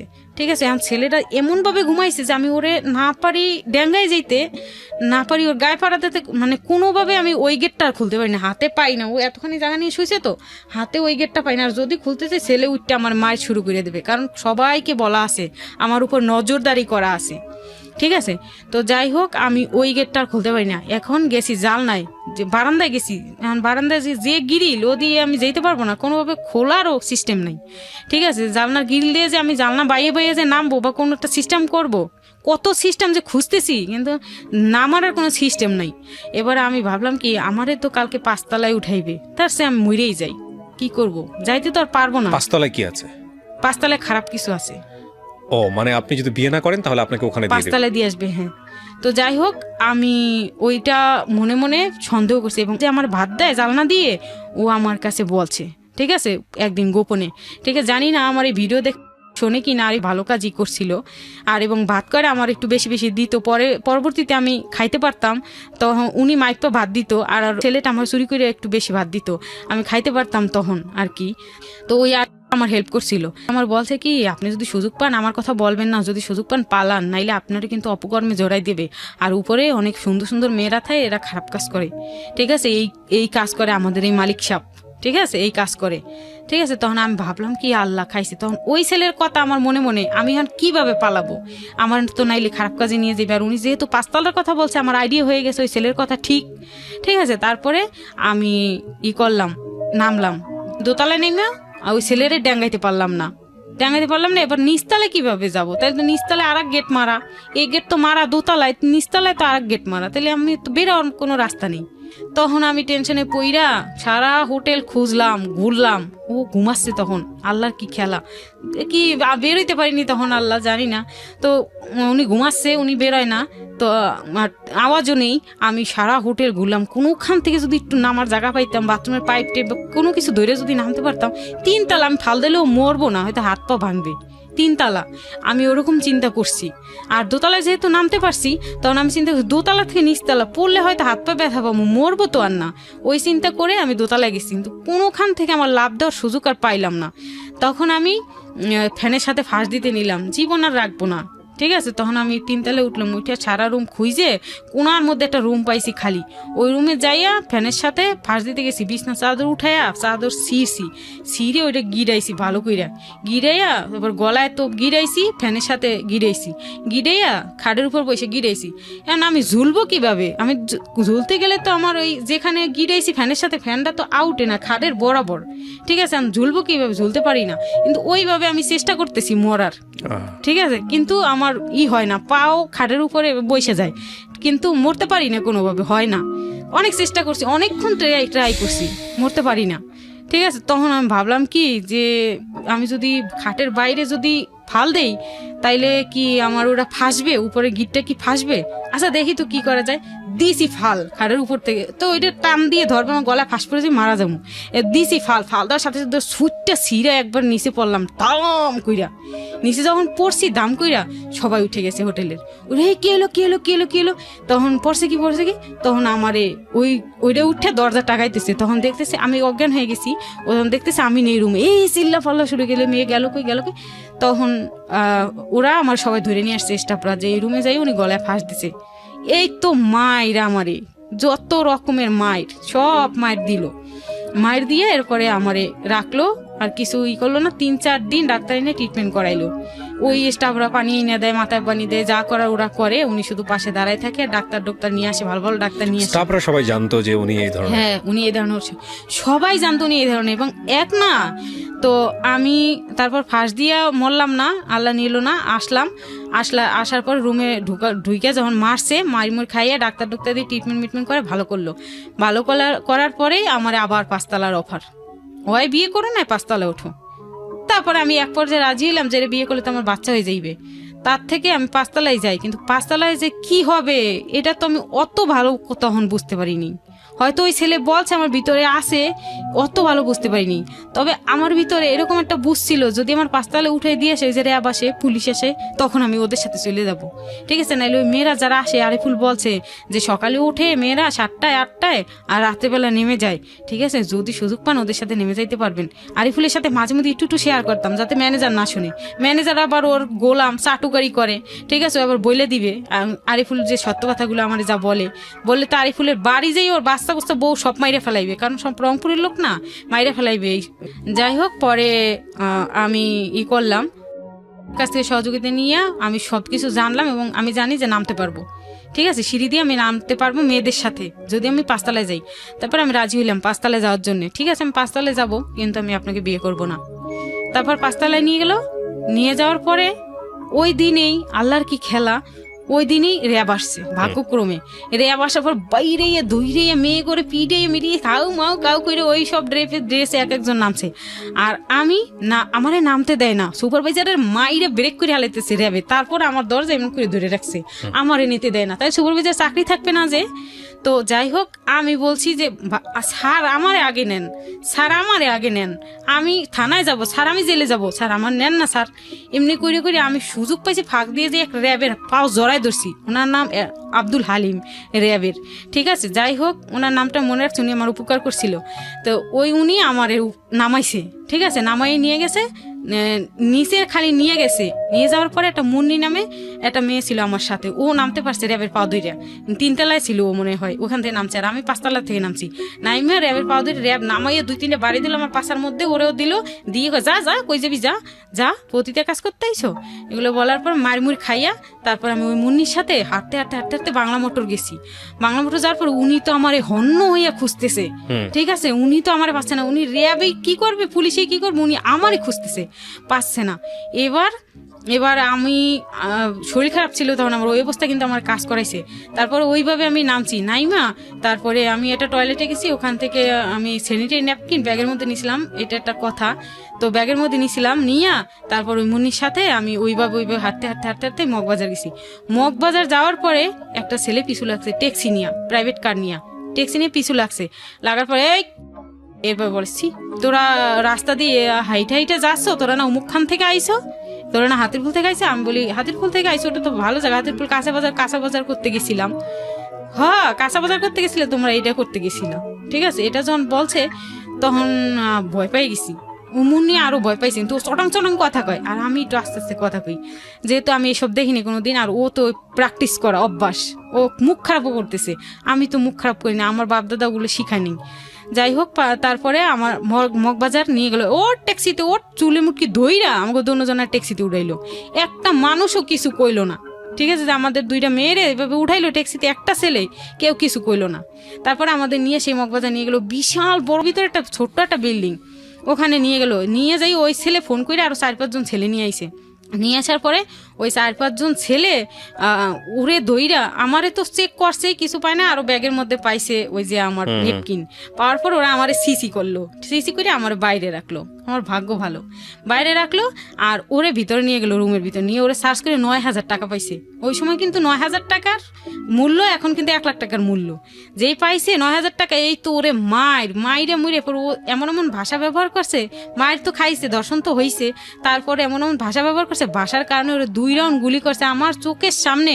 আমার জীবনের প্রথম আমি এই গুলি শব্দ, আবার গুলি আমার চোখকে সরেজমিনে আমার জীবনে আমি গুলি দেখলাম। মানুষের কিভাবে গুলি করে আর মানুষ কিভাবে মানে দাফাইয়ে মারা যায়, এটা আমার চোখের সামনে আমি দেখলাম, আল্লাহ দেখাইছে। যখন এরা কারা ছিল যারা এই গুলি করলো?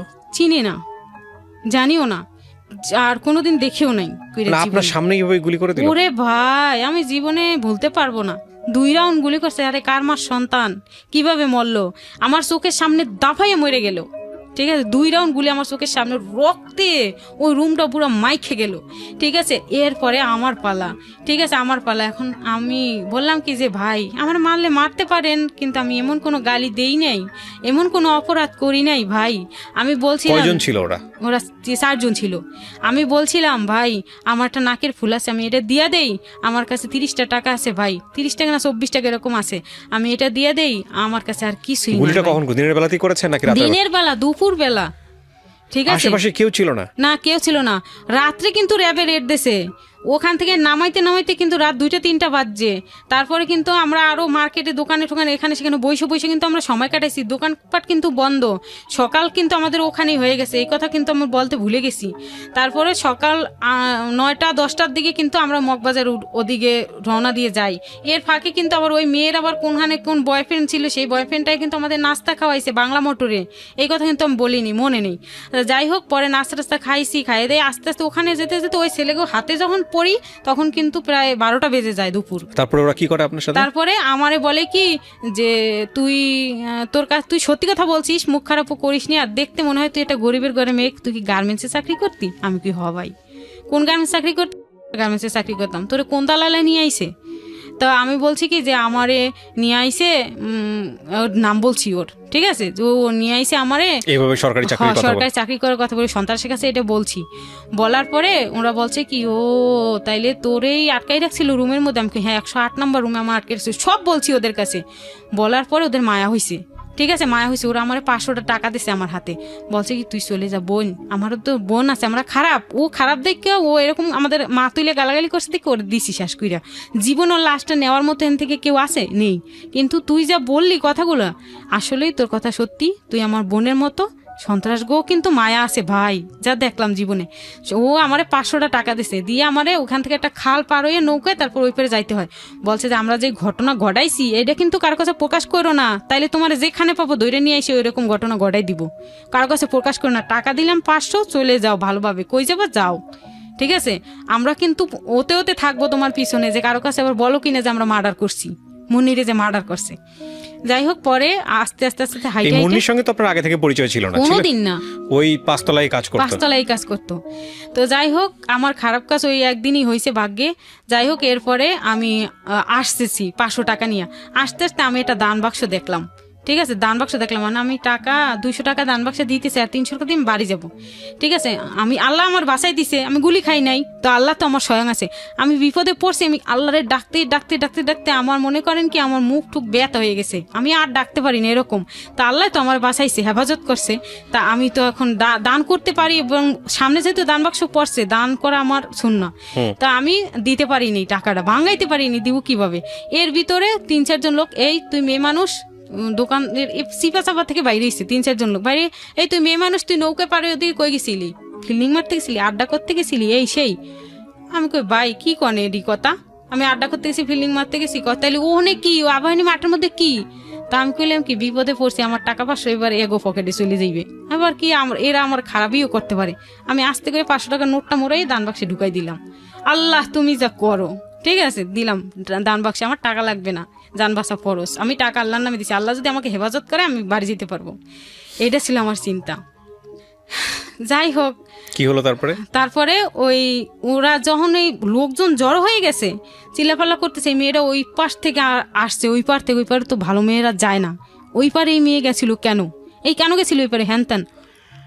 এরপরে এর ভিতরে ওই কাশেম তো আমারে হন্য তারা হয়ে খুঁজে খুঁজে খুঁজে ওই একটা স্টাফ আমার ওই লোকের ভিড় দেখা কিভাবে যেন ওরা শুনতে পাইছে যে একটা খারাপ মেয়ে মুখখানে ধরা পড়ছে, এটা শুনতে পাই ওর কেমনে যেন দেখে ফেলাইছে, আমার চিনে ফেলাইছে যে আমি ওইখানে, দেখেই আমার চুলে থাবা দিয়ে ধরছে। স্টাফের এত বড় সাহস হইলো যে এতগুলো মানুষের মধ্যে আমার চুলে থাবা দিয়ে ধরছে, ধরে কয় কি যে আমার মায়ের পেটের ছোট বোন, ওরে আমরা খুঁজি অনেক দিন থেকে পাই না, তাই আমি ধরছি। ধৈরেই ওনারে ফোন লাগাইছে, ঠিক আছে, এবং ওই স্টাফটার কাছে এবং সুপারভাইজারের কাছে মোবাইল আছে, ও মোবাইল উনি দিয়েছে, বর্তমান মোবাইল দিয়েছে যাতে আমার খুঁজে বের করতে পারে। চুলে এমন জোরে থাবা দিয়ে ধরছে, আমার চুল ছাড়াইয়া আমার যাওয়ার আর কোনো রাস্তা নেই। আপনি এটা কোন এলাকায় ধরা খাইলেন? বাংলা মোটর। এই এলাকার মধ্যেই আপনি ঘোরাফেরা করতেছেন? এলাকার মধ্যে মানে কি, বাংলা মোটর আমি আসছি মগবাজার থেকে, আমি তো চিনি না, কোনো দিকে আমি যাইতে পারবো না, কার কাছে কি বলবো, কিরা কি বলে, আবার যৌবন তখন ইয়াং বয়স, কিরা কি আবার কোন বুদ্ধি দেয় কি করে, ওই চিন্তা মাথায় যেদিকে হাঁটতে কয়, মানে মন যেদিকে হাঁটতে চায় ওদিকে হাঁটে। তো বাংলা মোটরে আসছি, আমি ওই দিকে চিনতে পারবো, হাতিরপুল দিয়ে যদি বাংলা মোটর দিয়ে যদি আমি রিক্সা উঠি নিউ মার্কেটের যদি যাইতে পারি, তাইলে আমি গাবতলি গাড়িতে উঠতে পারবো। তারপরে আমি যাইতে পারলাম না ওদের হাতের থেকে সুইটা, এবং ইরা রিক্সায় তুইলে নিয়ে গেল, নিয়ে যাই ওই হোটেলে, আবার অন্য রুমে নিয়ে রাখলো, 4 তলায় অন্য রুমে নিয়ে রাখলো। আমি পরে ওই ক্যাডার কিলাররা কোথায় নিয়ে গেছিল, কোথায় কেগুলো মাইরা আমার মুখের থেকে বের করতেছে। মানে এই বুড়ো লোকটা যেটা আমার নিয়ে আটকায় রাখছিল এতদিন, যে লোক আপনাকে মানে সরকারি চাকরির লোভ দিল। হ্যাঁ হ্যাঁ। তারপরে আমারে ওই 4 তলা নিয়ে অন্য রুমে রাখলো, ওইখানে ফ্রিজ টিজ টিভি টুবি কোরআন হাদিস বইটে সব ওই রুমে নিয়ে গেল, এবং ওই রুমে যাই আমি থাকতে শুরু করলাম, এবং সব বিস্তারিত আমার মুখ থেকে বের করলো মাইরা যে আবার মুন্নিরে ওই জায়গায় মাইরা ফেলাইছে, সন্ত্রাসীরে, সবই কইলাম ওর কাছে বাধ্য হইয়া। এরপরে কইলো যে এবার তুই যদি মোড়ামুড়ি করিস তাহলে তোরে ওদের হাতে আবার তুলে দিব, কব যে তোরা বলে ভাই, তোরা বলে মুন্নিরে মারছিস, এ বলছে, তখন তোরে নিয়ে ওই জায়গায় মাইরে ফেলে দিবে, তখন আমার আর দোষটা থাকলো না, ঠিক আছে, তখন আমার আর দোষটা থাকলো না। তখন আমি তোর বাপমার কাছে যদিও কোনোদিন আমার এই নাম্বারে করে আসে, আমার যদি পায় কোনোদিন, আমি বলুম যে আপনার মেয়ে খারাপ ছিল, এই কারণে আমি চাকরি দেই নাই, আগে থেকে খারাপ ছিল, এই সেই বললে আমি একটা মিথ্যা বললে আমি বুঝাই দিব, আর মরছে ওদের হাতে, আমি নিজেই পত্রিকা কইরে দিব, ঠিক আছে, এটা কয়ে দিল, পত্রিকায় দিয়ে দিবে, তাহলে মানুষ দেখবে যে মানুষ নিয়ে আমার মারছে, ও তো আর মারে না, ও সাফাই থাকবে। যাই হোক, আল্লাহর কাম আল্লাহ করে, তাহলে আমার ওইগুলো বইলা ভয় দেখাইয়া বিয়ে করলো কি, একটা মৌলবি ডেকে নিয়ে এলো, আইয়া জাস্ট এই অমুকের মেয়ে অমুকের ছেলে, এই কোনো রকম বিয়ে করলো, কোনো ডকুমেন্টস নাই কিন্তু সরকারি। যাই হোক, এরপরে আবার কয়েকদিন গেল, 3-4 মাস 5 মাসের মতো গেল, যাওয়ার পরে আমার পেটে বাচ্চা আসছে। আমি কিন্তু বুঝি না আমার বাচ্চা আসছে, খালি বমি হয় এটাই বুঝি, শরীর দুর্বল লাগে, ওখানেই কিন্তু আসি। থাকার পরে 4-5 মাস যখন হয়ে যায়, তখন উনি একটা মেরি স্টপ ক্লিনিকে নিয়ে যায় আমারে, ওটা হলো গাউসিয়া রোডে। মেরি স্টপ ক্লিনিকে নিয়ে একটা কার্ড বানায়, আর 5-6 মাসে নাকি সুই দিতে হয়।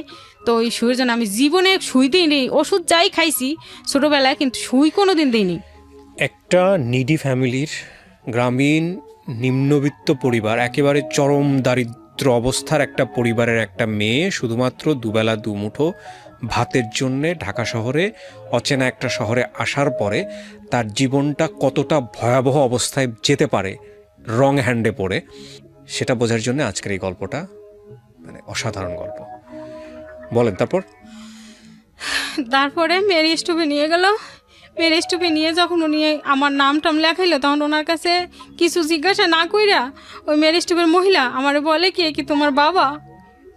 তখন আমার জীবনে মনে করেন আমার মনটা চাইছে যে আমি ওখানে শেষ হয়ে যাই, আমার জীবনটা ওখানে শেষ করে দিই। আল্লাহ, এ কি হইল? আমার কাছে ইনি কি তোমার বাবা? তারপরে আপনি কি বললেন? আমি বললাম না, উনি আমারে বিয়ে করছে। তখন উনি আমার সারা রাস্তা রিক্সা পটায় নিয়ে গেছে। বলিস না, এগুলো ঠেগুলো হোটেলে থাকিস, এই সেই, তুই কোনো কিছু বলবি না। কিন্তু আপনি ওই বিয়ে করার পর ওনাকে জিজ্ঞেস করেননি তোমার বাড়ি কই? হ্যাঁ, জিজ্ঞেস করছি। উনি বলছে যে আমার বাড়ি রংপুর। সেটা না, ঢাকা শহরে আর কোনো বাড়ি আছে কিনা, তুমি এখানেই থাকো কিনা, এগুলো বলেন না? হ্যাঁ বলছি। উনি বলছে যে এটার প্রতিষ্ঠানের মালিক, পরবর্তীতে বলছে, আগে কিন্তু বলে নাই। আগে বলছে যে আমি হোটেল ম্যানেজার ছিলাম, আমার বাসা ওইখানে ছিল, আমার একটা বউ ছিল, বিয়ে করছিলাম, আমার একটা মেয়ে আছে, বউ ক্যান্সারে মারা গেছে। আমার একটা মেয়ে আছে, এই কথা সাধারণত বিয়ে করলে তো বাড়িতে নিয়ে রাখার কথা, ব্যবসায়িক প্রতিষ্ঠানে তো রাখার কথা না। হ্যাঁ হ্যাঁ, তো সে বাড়িতে কি নিয়েছে আপনাকে? পরে নিয়েছে, তো পরে আসে এই কথা। আচ্ছা হ্যাঁ, তারপর হ্যাঁ তো বলুন। যাই হোক, পরে আমি ভাবলাম কি যে আমার বাচ্চা আসছে, আমি এখন কি করতে পারি, পালাবো কিভাবে। তো উনি যাই হোক, পরে মেয়ের স্টপের ওই বেডি আল্লাহ আল্লাহ করতে করতে হাই হাই করতে করতে, এই বুড়ো লোকটার সাথে তোমার কিভাবে বিয়ে হইলো, হায় আল্লাহ, তোমার কি, তুমি তো এর মেয়ের থেকে ওর নাতির সমান হবা তুমি, কিন্তু বলবেন না যে আমার মেয়ে বাচ্চা হইবে, কারণ ওনার একটা মেয়ে আছে, ওনার বউ মারা গেছে, ঠিক আছে, এই জন্য উনি আমার বিয়ে করছে যে আমার পেটে যাতে একটা ছেলে হয়, ঠিক আছে, যে মেয়ে হবে এটা বললে না, বললে ও বাচ্চাটা পাড়াই পুরাই আমার বাড়ি করে ফেলাইবে, নষ্ট করে ফেলাইবে। তো উনি বললো যে আচ্ছা বলবো না, উনি আর বলে নাই। তো আমার আলোচনা করে উনাকে বললো যে রিপোর্ট খুব ভালো, আপনি ওকে বেশি বেশি হলুদ ফল ফ্রুট খাওয়াবেন, ঠিক আছে, কারণ ও রক্ত শূন্যতা, ও মনে হয় কি যে বিল্ডিংয়ের উপরে থাকে কোনো পানি পায় না, এরকম রক্ত শূন্যতা, আর ও অর্ঘুমা থাকে বেশি, এই জন্য বাচ্চাটা কিন্তু দুর্বল হয়ে যাবে ও যদি দুর্বল থাকে, এবং আপনার কিন্তু ছেলেবাবু হবে। এই কথা বলাতে উনি আমার বেশি বেশি খাওয়াচ্ছে এবং সুই দেওয়াচ্ছে, রীতিমতো ওষুধ এনে দিচ্ছে বাইরের থেকে, ভালো ভালো আয়রন ট্যাবলেট ওগুলো আবার আমি প্রিসক্রিপশন থেকে পড়ে খাই, কারণ আমার আবার বৃষ্টি খাওয়াবে নাকি এই অবস্থায়, এই জন্য পড়ে খাইয়ে 6 মাস চলে গেল, 7 মাসে পড়ছে। তখন 7 মাসে যখন পড়ছে তখন আবার র্যাবে রেট দিছে হোটেলে, ঠিক আছে, তখন আবার এতদিন মানে পাহাড়ে টাকা ঢাইলে র্যাব পুলিশের মুখ অফ করে রাখছে, রেট না দেয়, ঠিক আছে। এখন যেহেতু 7 মাস হয়ে গেছে, এই নিউজটা মনে হয় কেউ দিয়েছে থানায়, ঠিক আছে, একটা অপহরন্ত মহিলার আইন নিয়ে আটকাই রাখছে। ওরা 4-5 জন পার্টনার ছিল, ঠিক আছে, ও ছিল একক মালিক, কিন্তু ওর আরো পার্টনার ছিল, সেই পার্টনাররা মনে হয় কোনো খোঁজখবর লাগছে, কারণ পার্টনারে দ্বন্দ্ব ছিল, ঠিক আছে, দ্বন্দ্ব ছিল। যাই হোক, পরে থানার থেকে র্যাব আসছে, র্যাব আসার পরে রাত্রেবেলা বললো যে এই আসছে, এসে ধরছে, কলেজ গেট ভাঙিয়ে ঢুকছে, তালাতলা ভাঙিয়ে ঢুকে রাত্রে এসে ধরছে, দইরা আমাদের 2 জনের হ্যান্ডকাপ লাগাইছে, হ্যান্ডকাপ লাগাই পরে আপনাকে এবং আপনার জামাইকেও? হ্যাঁ, হ্যান্ডকাপ লাগাইছে, লাগাই বলছে এটা কি হয় আপনার, ওনার বলছে আপনি একটা মুরব্বী, মেয়েটা একটা কোসি বাচ্চা, আপনি কি কোসি বিয়ে করা শুরু করলেন, বুঝলাম না। তখন উনি বলল যে আমার তো এইটাই পছন্দ, ঠিক আছে, ব্যবসা করি যা, এতেও ভালো মন্দ আমার অভ্যাস, আর এই কোচিং এটাই আমার অভ্যাস, এরকম করে বলতেছে, যেহেতু আমার বয়স বেশি হয়ে গেছে, আমি যদি পাইয়া যদি আমার চেহারাটা ঘুরে বা আমি যদি ওরকম এই ধরনের কথাবার্তা চলছে। হ্যাঁ, এই ধরনের কথাবার্তা র্যাবের সাথে চলছে। এখানে আমি অনেকগুলো বিষয় এখানে আপনার মিউট শব্দ ইউজ করেছি, আমি এগুলো প্রচার করতে পারছি না, বাট ওনাদের কথোপকথনের কথা উনি বলছিলেন। হ্যাঁ, তারপরে বলেন।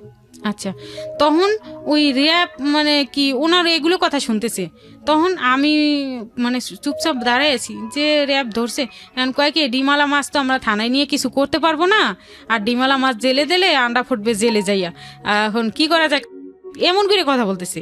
র্যাব সে ধুমকি মাইরে মুইরে আমাদের নামাই নিয়ে যাবে তা না, আমি দৌড়ে বাড়ি যাবো তা করে না, ঠিক আছে, ওগুলো রহস্য আলাপ করার পরে হ্যান্ডকাপ তো লাগানো ওই 2 জনের হাতে। তখন উনি বললো কি ভাই সিস্টেম করে হালান, এমনি করে কয় সিস্টেম করে হালান, মানে কি ছাইরা দাও, ঠিক আছে, টাকা পয়সা দিয়ে দেবেন, আমার ম্যানেজার নিয়ে যাবেন টাকা পয়সা, এটা সিস্টেম। তা আমি তো এসব বুঝি না। এরপরে দেখলাম রুমে দিল হ্যান্ডকাপ খুইলা দিল, পরে আবার আমার রুমে নিয়ে গেলো, এবং ওনার বললো যেহেতু বিয়ে করছেন, বিয়ে কি কাবিন আছে, উনি কয় না কাবিন নাই, কাবিন করে দেবো, তবে ওরে মুসলমান বানানোর শর্তে আমি ওরে বিয়ে করছি, আর আমার যে আগের বউ সে বেঁচে নাই, ক্যান্সারে মারা গেছে স্যার, আপনারা জানেন না, আমার মেয়ে আছে, মেয়েটা এনে ওরে দিলেও পালতে পারবে, আর ও যেহেতু হিন্দু সম্প্রদায়ের মেয়ে, ও যেহেতু মুসলমান হয়েছে ইচ্ছাকৃত, ওরে জিজ্ঞাসা করে দেখেন ও স্বেচ্ছায় মুসলমান হয়েছে, এবং ও নামাজ পড়ে 5 ওয়াক্ত, কোরআন হাদিস সবই পারে, তো আমি ওরে বাসা নিয়েই রাখবো, আমি চেষ্টাও করছিলাম বাসা নেওয়ার জন্য, কিন্তু ওরে দেখবে কে, ওর ফ্যামিলির থেকে তো কেউ আসবে না, আমার ফ্যামিলির থেকেও কেউ আসে ওরে দেখার মতো নাই, আমি নিজে যাতে দেখতে পারি, এজন্যই ওরে হোটেলে রাখা। তারপরে বললো যে এভাবে হোটেলে বই বাচ্চা হইলে এটা কিন্তু ভালো বাচ্চা হইবে না, বাসায় নেন, আর যেহেতু মেয়েটা 5 ওয়াক্ত নামাজ পড়ে পর্দাশীল, বাসা নেন।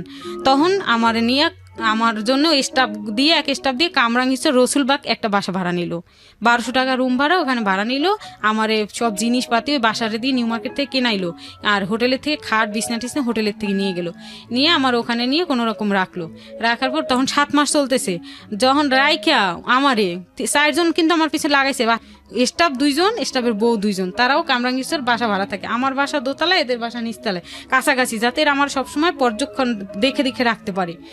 তা এরা সবসময় একজনের পর একজন আমার ঘরে থাকতোই, ঠিক আছে, কেউ কোনো সময় যাইতো না বাসার থেকে।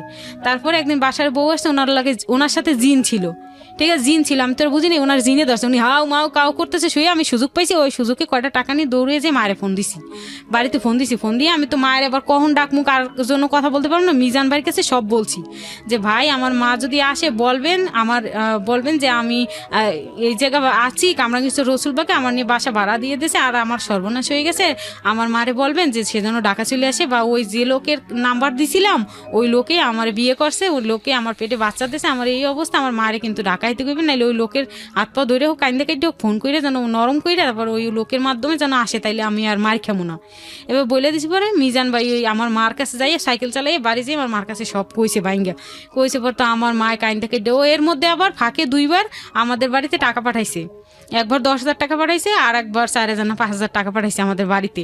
এখন আমার মা বাবা খাইয়ে পইরে মোটামুটি ভালো আছে, ওরাও স্কুলে যাইতেছে ভাই বোন, আর ওই এর থেকে কিছু টাকা আমার মার কাছে আসে, আমার মা ওই টাকা দিয়ে টিকিট কাটতে হালাইছে ঢাকা আসার জন্য, ঠিক আছে, নাইলে আমার মা তো টাকাও জোগাড় করতে পারতো না, আসতে পারতো না, ওই টাকা দিয়ে টিকিট কাটতে হালাইছে। এরপরে আমার মা ওই ওনার ফোন দিয়ে ওই মিজানের নাম্বার দিয়ে, তখন টাকা আছে হাতে 500 টাকা খরচ করে ওনার কাছে কথা 10 টাকা মিনিট অনেক কথা কইছে আমার মা, কাইন্দে দেখেন আমার বাচ্চার সন্তান, ঠিক আছে আপনি বিয়ে করছেন, বাচ্চা জন্ম দিয়েছেন, মুসলমান বানাইছেন, সমস্যা নাই, উনি বলছে এই কথা মার কাছে, ঠিক আছে, যে আমি ও মুসলমান হয়ে গেছে, ওরে দেখার আপনাকে দরকার নেই, আসা লাগবে না ঢাকা, ওরে দেখতে গেলে পরে দেখেন, এখন আসা লাগবে না। তখন বলছে যে সমস্যা কি বাবা, আপনি কোন, আপনি আমার বাবার মতো কোন, আপনার মা নেই, আমি আপনার মায়ের মতো, আমার মা কইছে কোন যে সমস্যাটা কি। তখন উনি ভাঙ্গিয়া কইছে যে ও মুসলমান হয়ে গেছে, ওরে আমি বিয়ে দিয়ে দিছি এক জায়গায়, নিজে বিয়ে করছে এটা কয় না, বিয়ে দিয়ে দিছি এক জায়গায়, ওর বেবি হবে, ও আছে বাসায় আছে অন্য জায়গা, আপনি এখন আসা লাগবে না, পরে করবেন আসবেন। তখন আমি যে ফোন দিছি এটা অফ রাখছে, বলে নেই। এরপরেও মা নাসর বান্দা, মা আসবেই ঢাকা, ওনার কাছে কাইটে ফোন করলো, পর রাত্রে উনি আইসে আমারে বললো বাসায় আসছে, বাসায় ঠিক মতো আবার কিন্তু আসতো না, ওই বাসার বোনের শালমের বউরে আমার কাছে শোয়াইতো, আর ও রাত্রে ঠিক মতো বাসায় আসতো না, আমি যে একটা অপরন্ত মানুষ, আমার যে দেখাশুনো করা লাগবে বা আপনজন আমার কেউ নাই, তাই বলে উনি বাসায় আসতো না। উনি কিন্তু হোটেলে আবার আর একটা বেডিরে ধুইরা, সেই বেডিরে দিয়ে 3 তলা খাওয়ার হোটেল করছে, আবার একটা ছোটোখাটো ওইটা চালায়, হোটেলটা চালায়, মানে রান্না বান্না করে ওই বেডি দিয়ে ওই বেডি নিয়ে শুয়ে থাকে রাত্রি, ঠিক আছে, ওই বেডি নিয়ে পিয়ে ওর পেটেও কিন্তু আস্তে আস্তে পর্যায়ক্রমে বাচ্চা আসছিল। তো তার ওই কথা পরে আসি, তো ওই মেয়ে নিয়ে থাকে, আমার কাছে আর আসে না, শুধু বাজার পাঠায়, ওই বাসার দিয়ে শালমরে দিয়ে শুধু বাজার পাঠায়। তা আমি খাইয়ে দাইয়ে ভালো আছি, আর মাঝে মাঝে যেদিন আসে আমার বাসায় এই বড় ব্যাগ বইরে চাল নিয়ে আসে, চাল বাজার টাজার নিয়ে আসে, তার ভিতরে টাকা গামছায় বাইন্ধে পোটলা টাকা নিয়ে আসে বাসায়। তা আমি সেই টাকা রাত বইরা বান্ডিল করি, ঠিক আছে, রাত বইরে বান্ডিল করি। তা আমার চোর আমি নিয়ে আমার কোনো দিন ছিল না, তাইলে আমি কিন্তু এক পোটলা নিয়ে ভাইকে যেতে পারতাম, কিন্তু আমার কোনো দিন, আমি গরিবের ঘর সন্তান ভাই, কিন্তু আমার লোভ নেই, কোনো দিন কোনো লোভ নেই, কিন্তু লোভ আমার ছিল না, আমি তখনও অসহায় ছিলাম।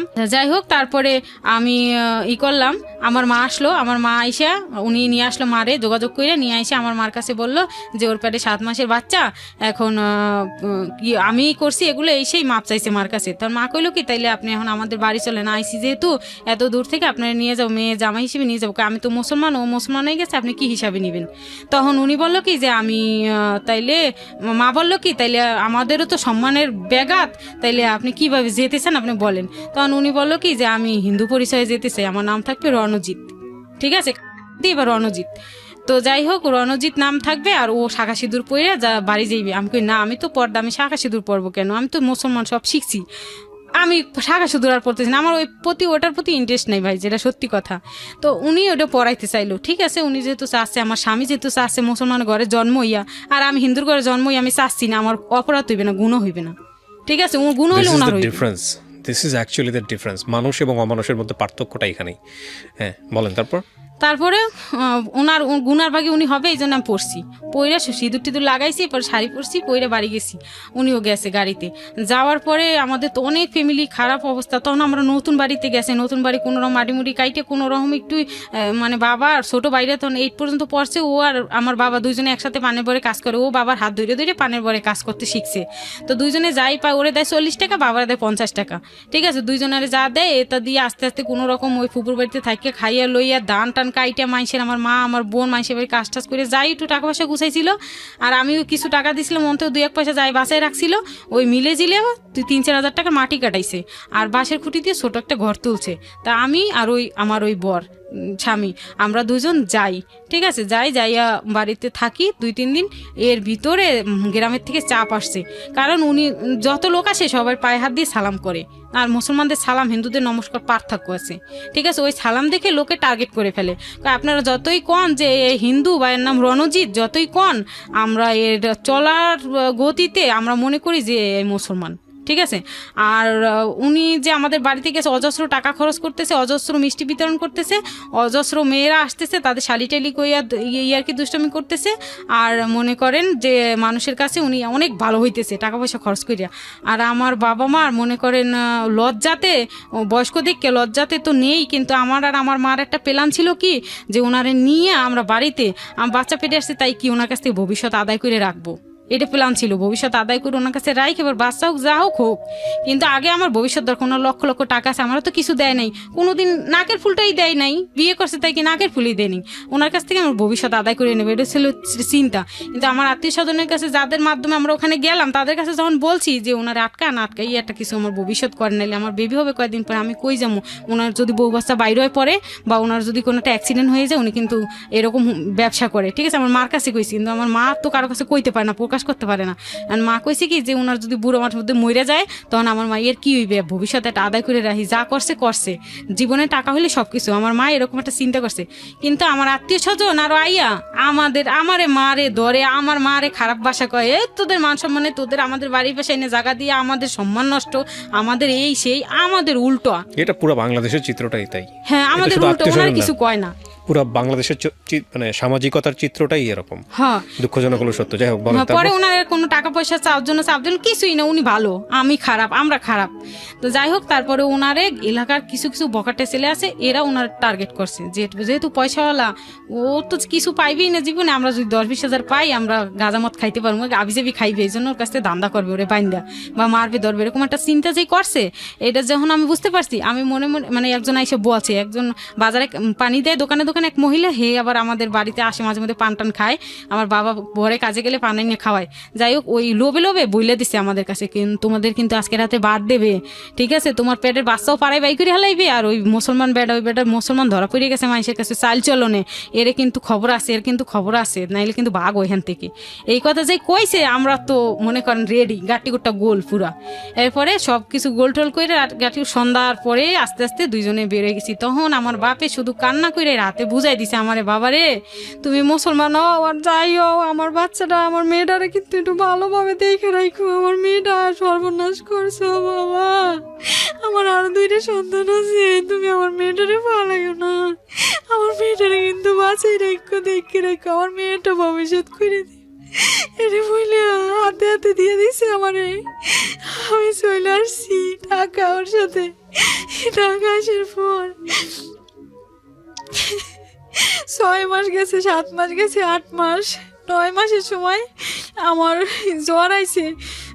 জ্বর আসার পরে আমার মারে ফোন করছি কি, মা তুমি ওই জ্যোৎস্নারে দাও, ছোটো বোনটা ওরে দাও আমার কাছে, নাইলে তুমি আসো, আমি অনেক অসুস্থ, মানুষের ডাকছে আমার সেবা করার জন্য, আমার সেবা করে না। ওর ভিতরে ও আবার এই টাকাগুলো বান্ডিল করেছে রাখে আমার দিয়া, ওই নিয়ে আমার রংপুর পাঠাইবে, আর ওই আর দুজন আর একজন আমার সাথে যাইবে, আমার বাড়ি চিনতে দিবে না। পরে আমার বোনেরে পাঠাইলো আমার মা, পাঠানোর পরে আমার এখন বাচ্চা হইবে, ঠিক আছে, আমার বোনেরে পাঠাইলো, গাড়িতে উঠে দিল, যেভাবে ওদের আনা লাগে আমি আনলাম রিসিভ করে। তারপরে আমরা ঢাকা চলে আসার 10-12 দিন পরেই আমার শরীর খারাপ, এরকম ভালো লাগে না। পরে আমার বোন আসার পরে উনি বুঝতে পারছে যে হয়তো আমার মাস দিন চলে আসছে। তারপর মেরি স্টপে গেলাম, চেক আপ করাইলাম, এবার আমার বেবি হবে। তারপরে উনি বললো যে আপনার বেবি হওয়ার বাকি আছে হয়তো 15-20 দিন। তখন উনি আবার একটা ফ্ল্যাট বাসা ভাড়া নিল, ঠিক আছে, ফ্ল্যাট বাসা ভাড়া নিল। তখন আমরা গাটি বস্তা নিয়ে ফ্ল্যাট বাসায় চলে গেলাম। তারপরে ওই বাসায় যাওয়ার পরে বাচ্চা হওয়ার পরে বাচ্চার অনেক অসুখ হয়। বাচ্চা তো মেয়ে হলো, তখন কি মেয়ে হলো? হয়েছে, মেয়ে হওয়ার পরে ম্যাটারনিতে বাচ্চা হয়েছে, আমি কার্ড নিয়ে আসছি ভাইয়া, ম্যাটারনির বাচ্চা হয়েছে। পরে আমার যখন মেয়ে বাচ্চা হয়েছে, নর্মালি বাচ্চা হয়েছে, এমনি কয়টা স্টিচ পড়ছে, নর্মাল সিজার যাকে বলা হয়, আমি হাঁটতে পারতাম না। আমার মেয়ে হয়েছে যখন শুনছে, তখন আর আসে না হসপিটালে, আমাকে বাদ দিয়ে দিছে, টোটালি বাদ দিয়েছে, ফোন রিসিভ করে না। ডাক্তাররা ফোন দেয়, আমার মেয়ে হয়েছে 11:55 2006 সালের হইল 7ই জুন 11:55 আমার বাচ্চা হয়েছে বুধবার।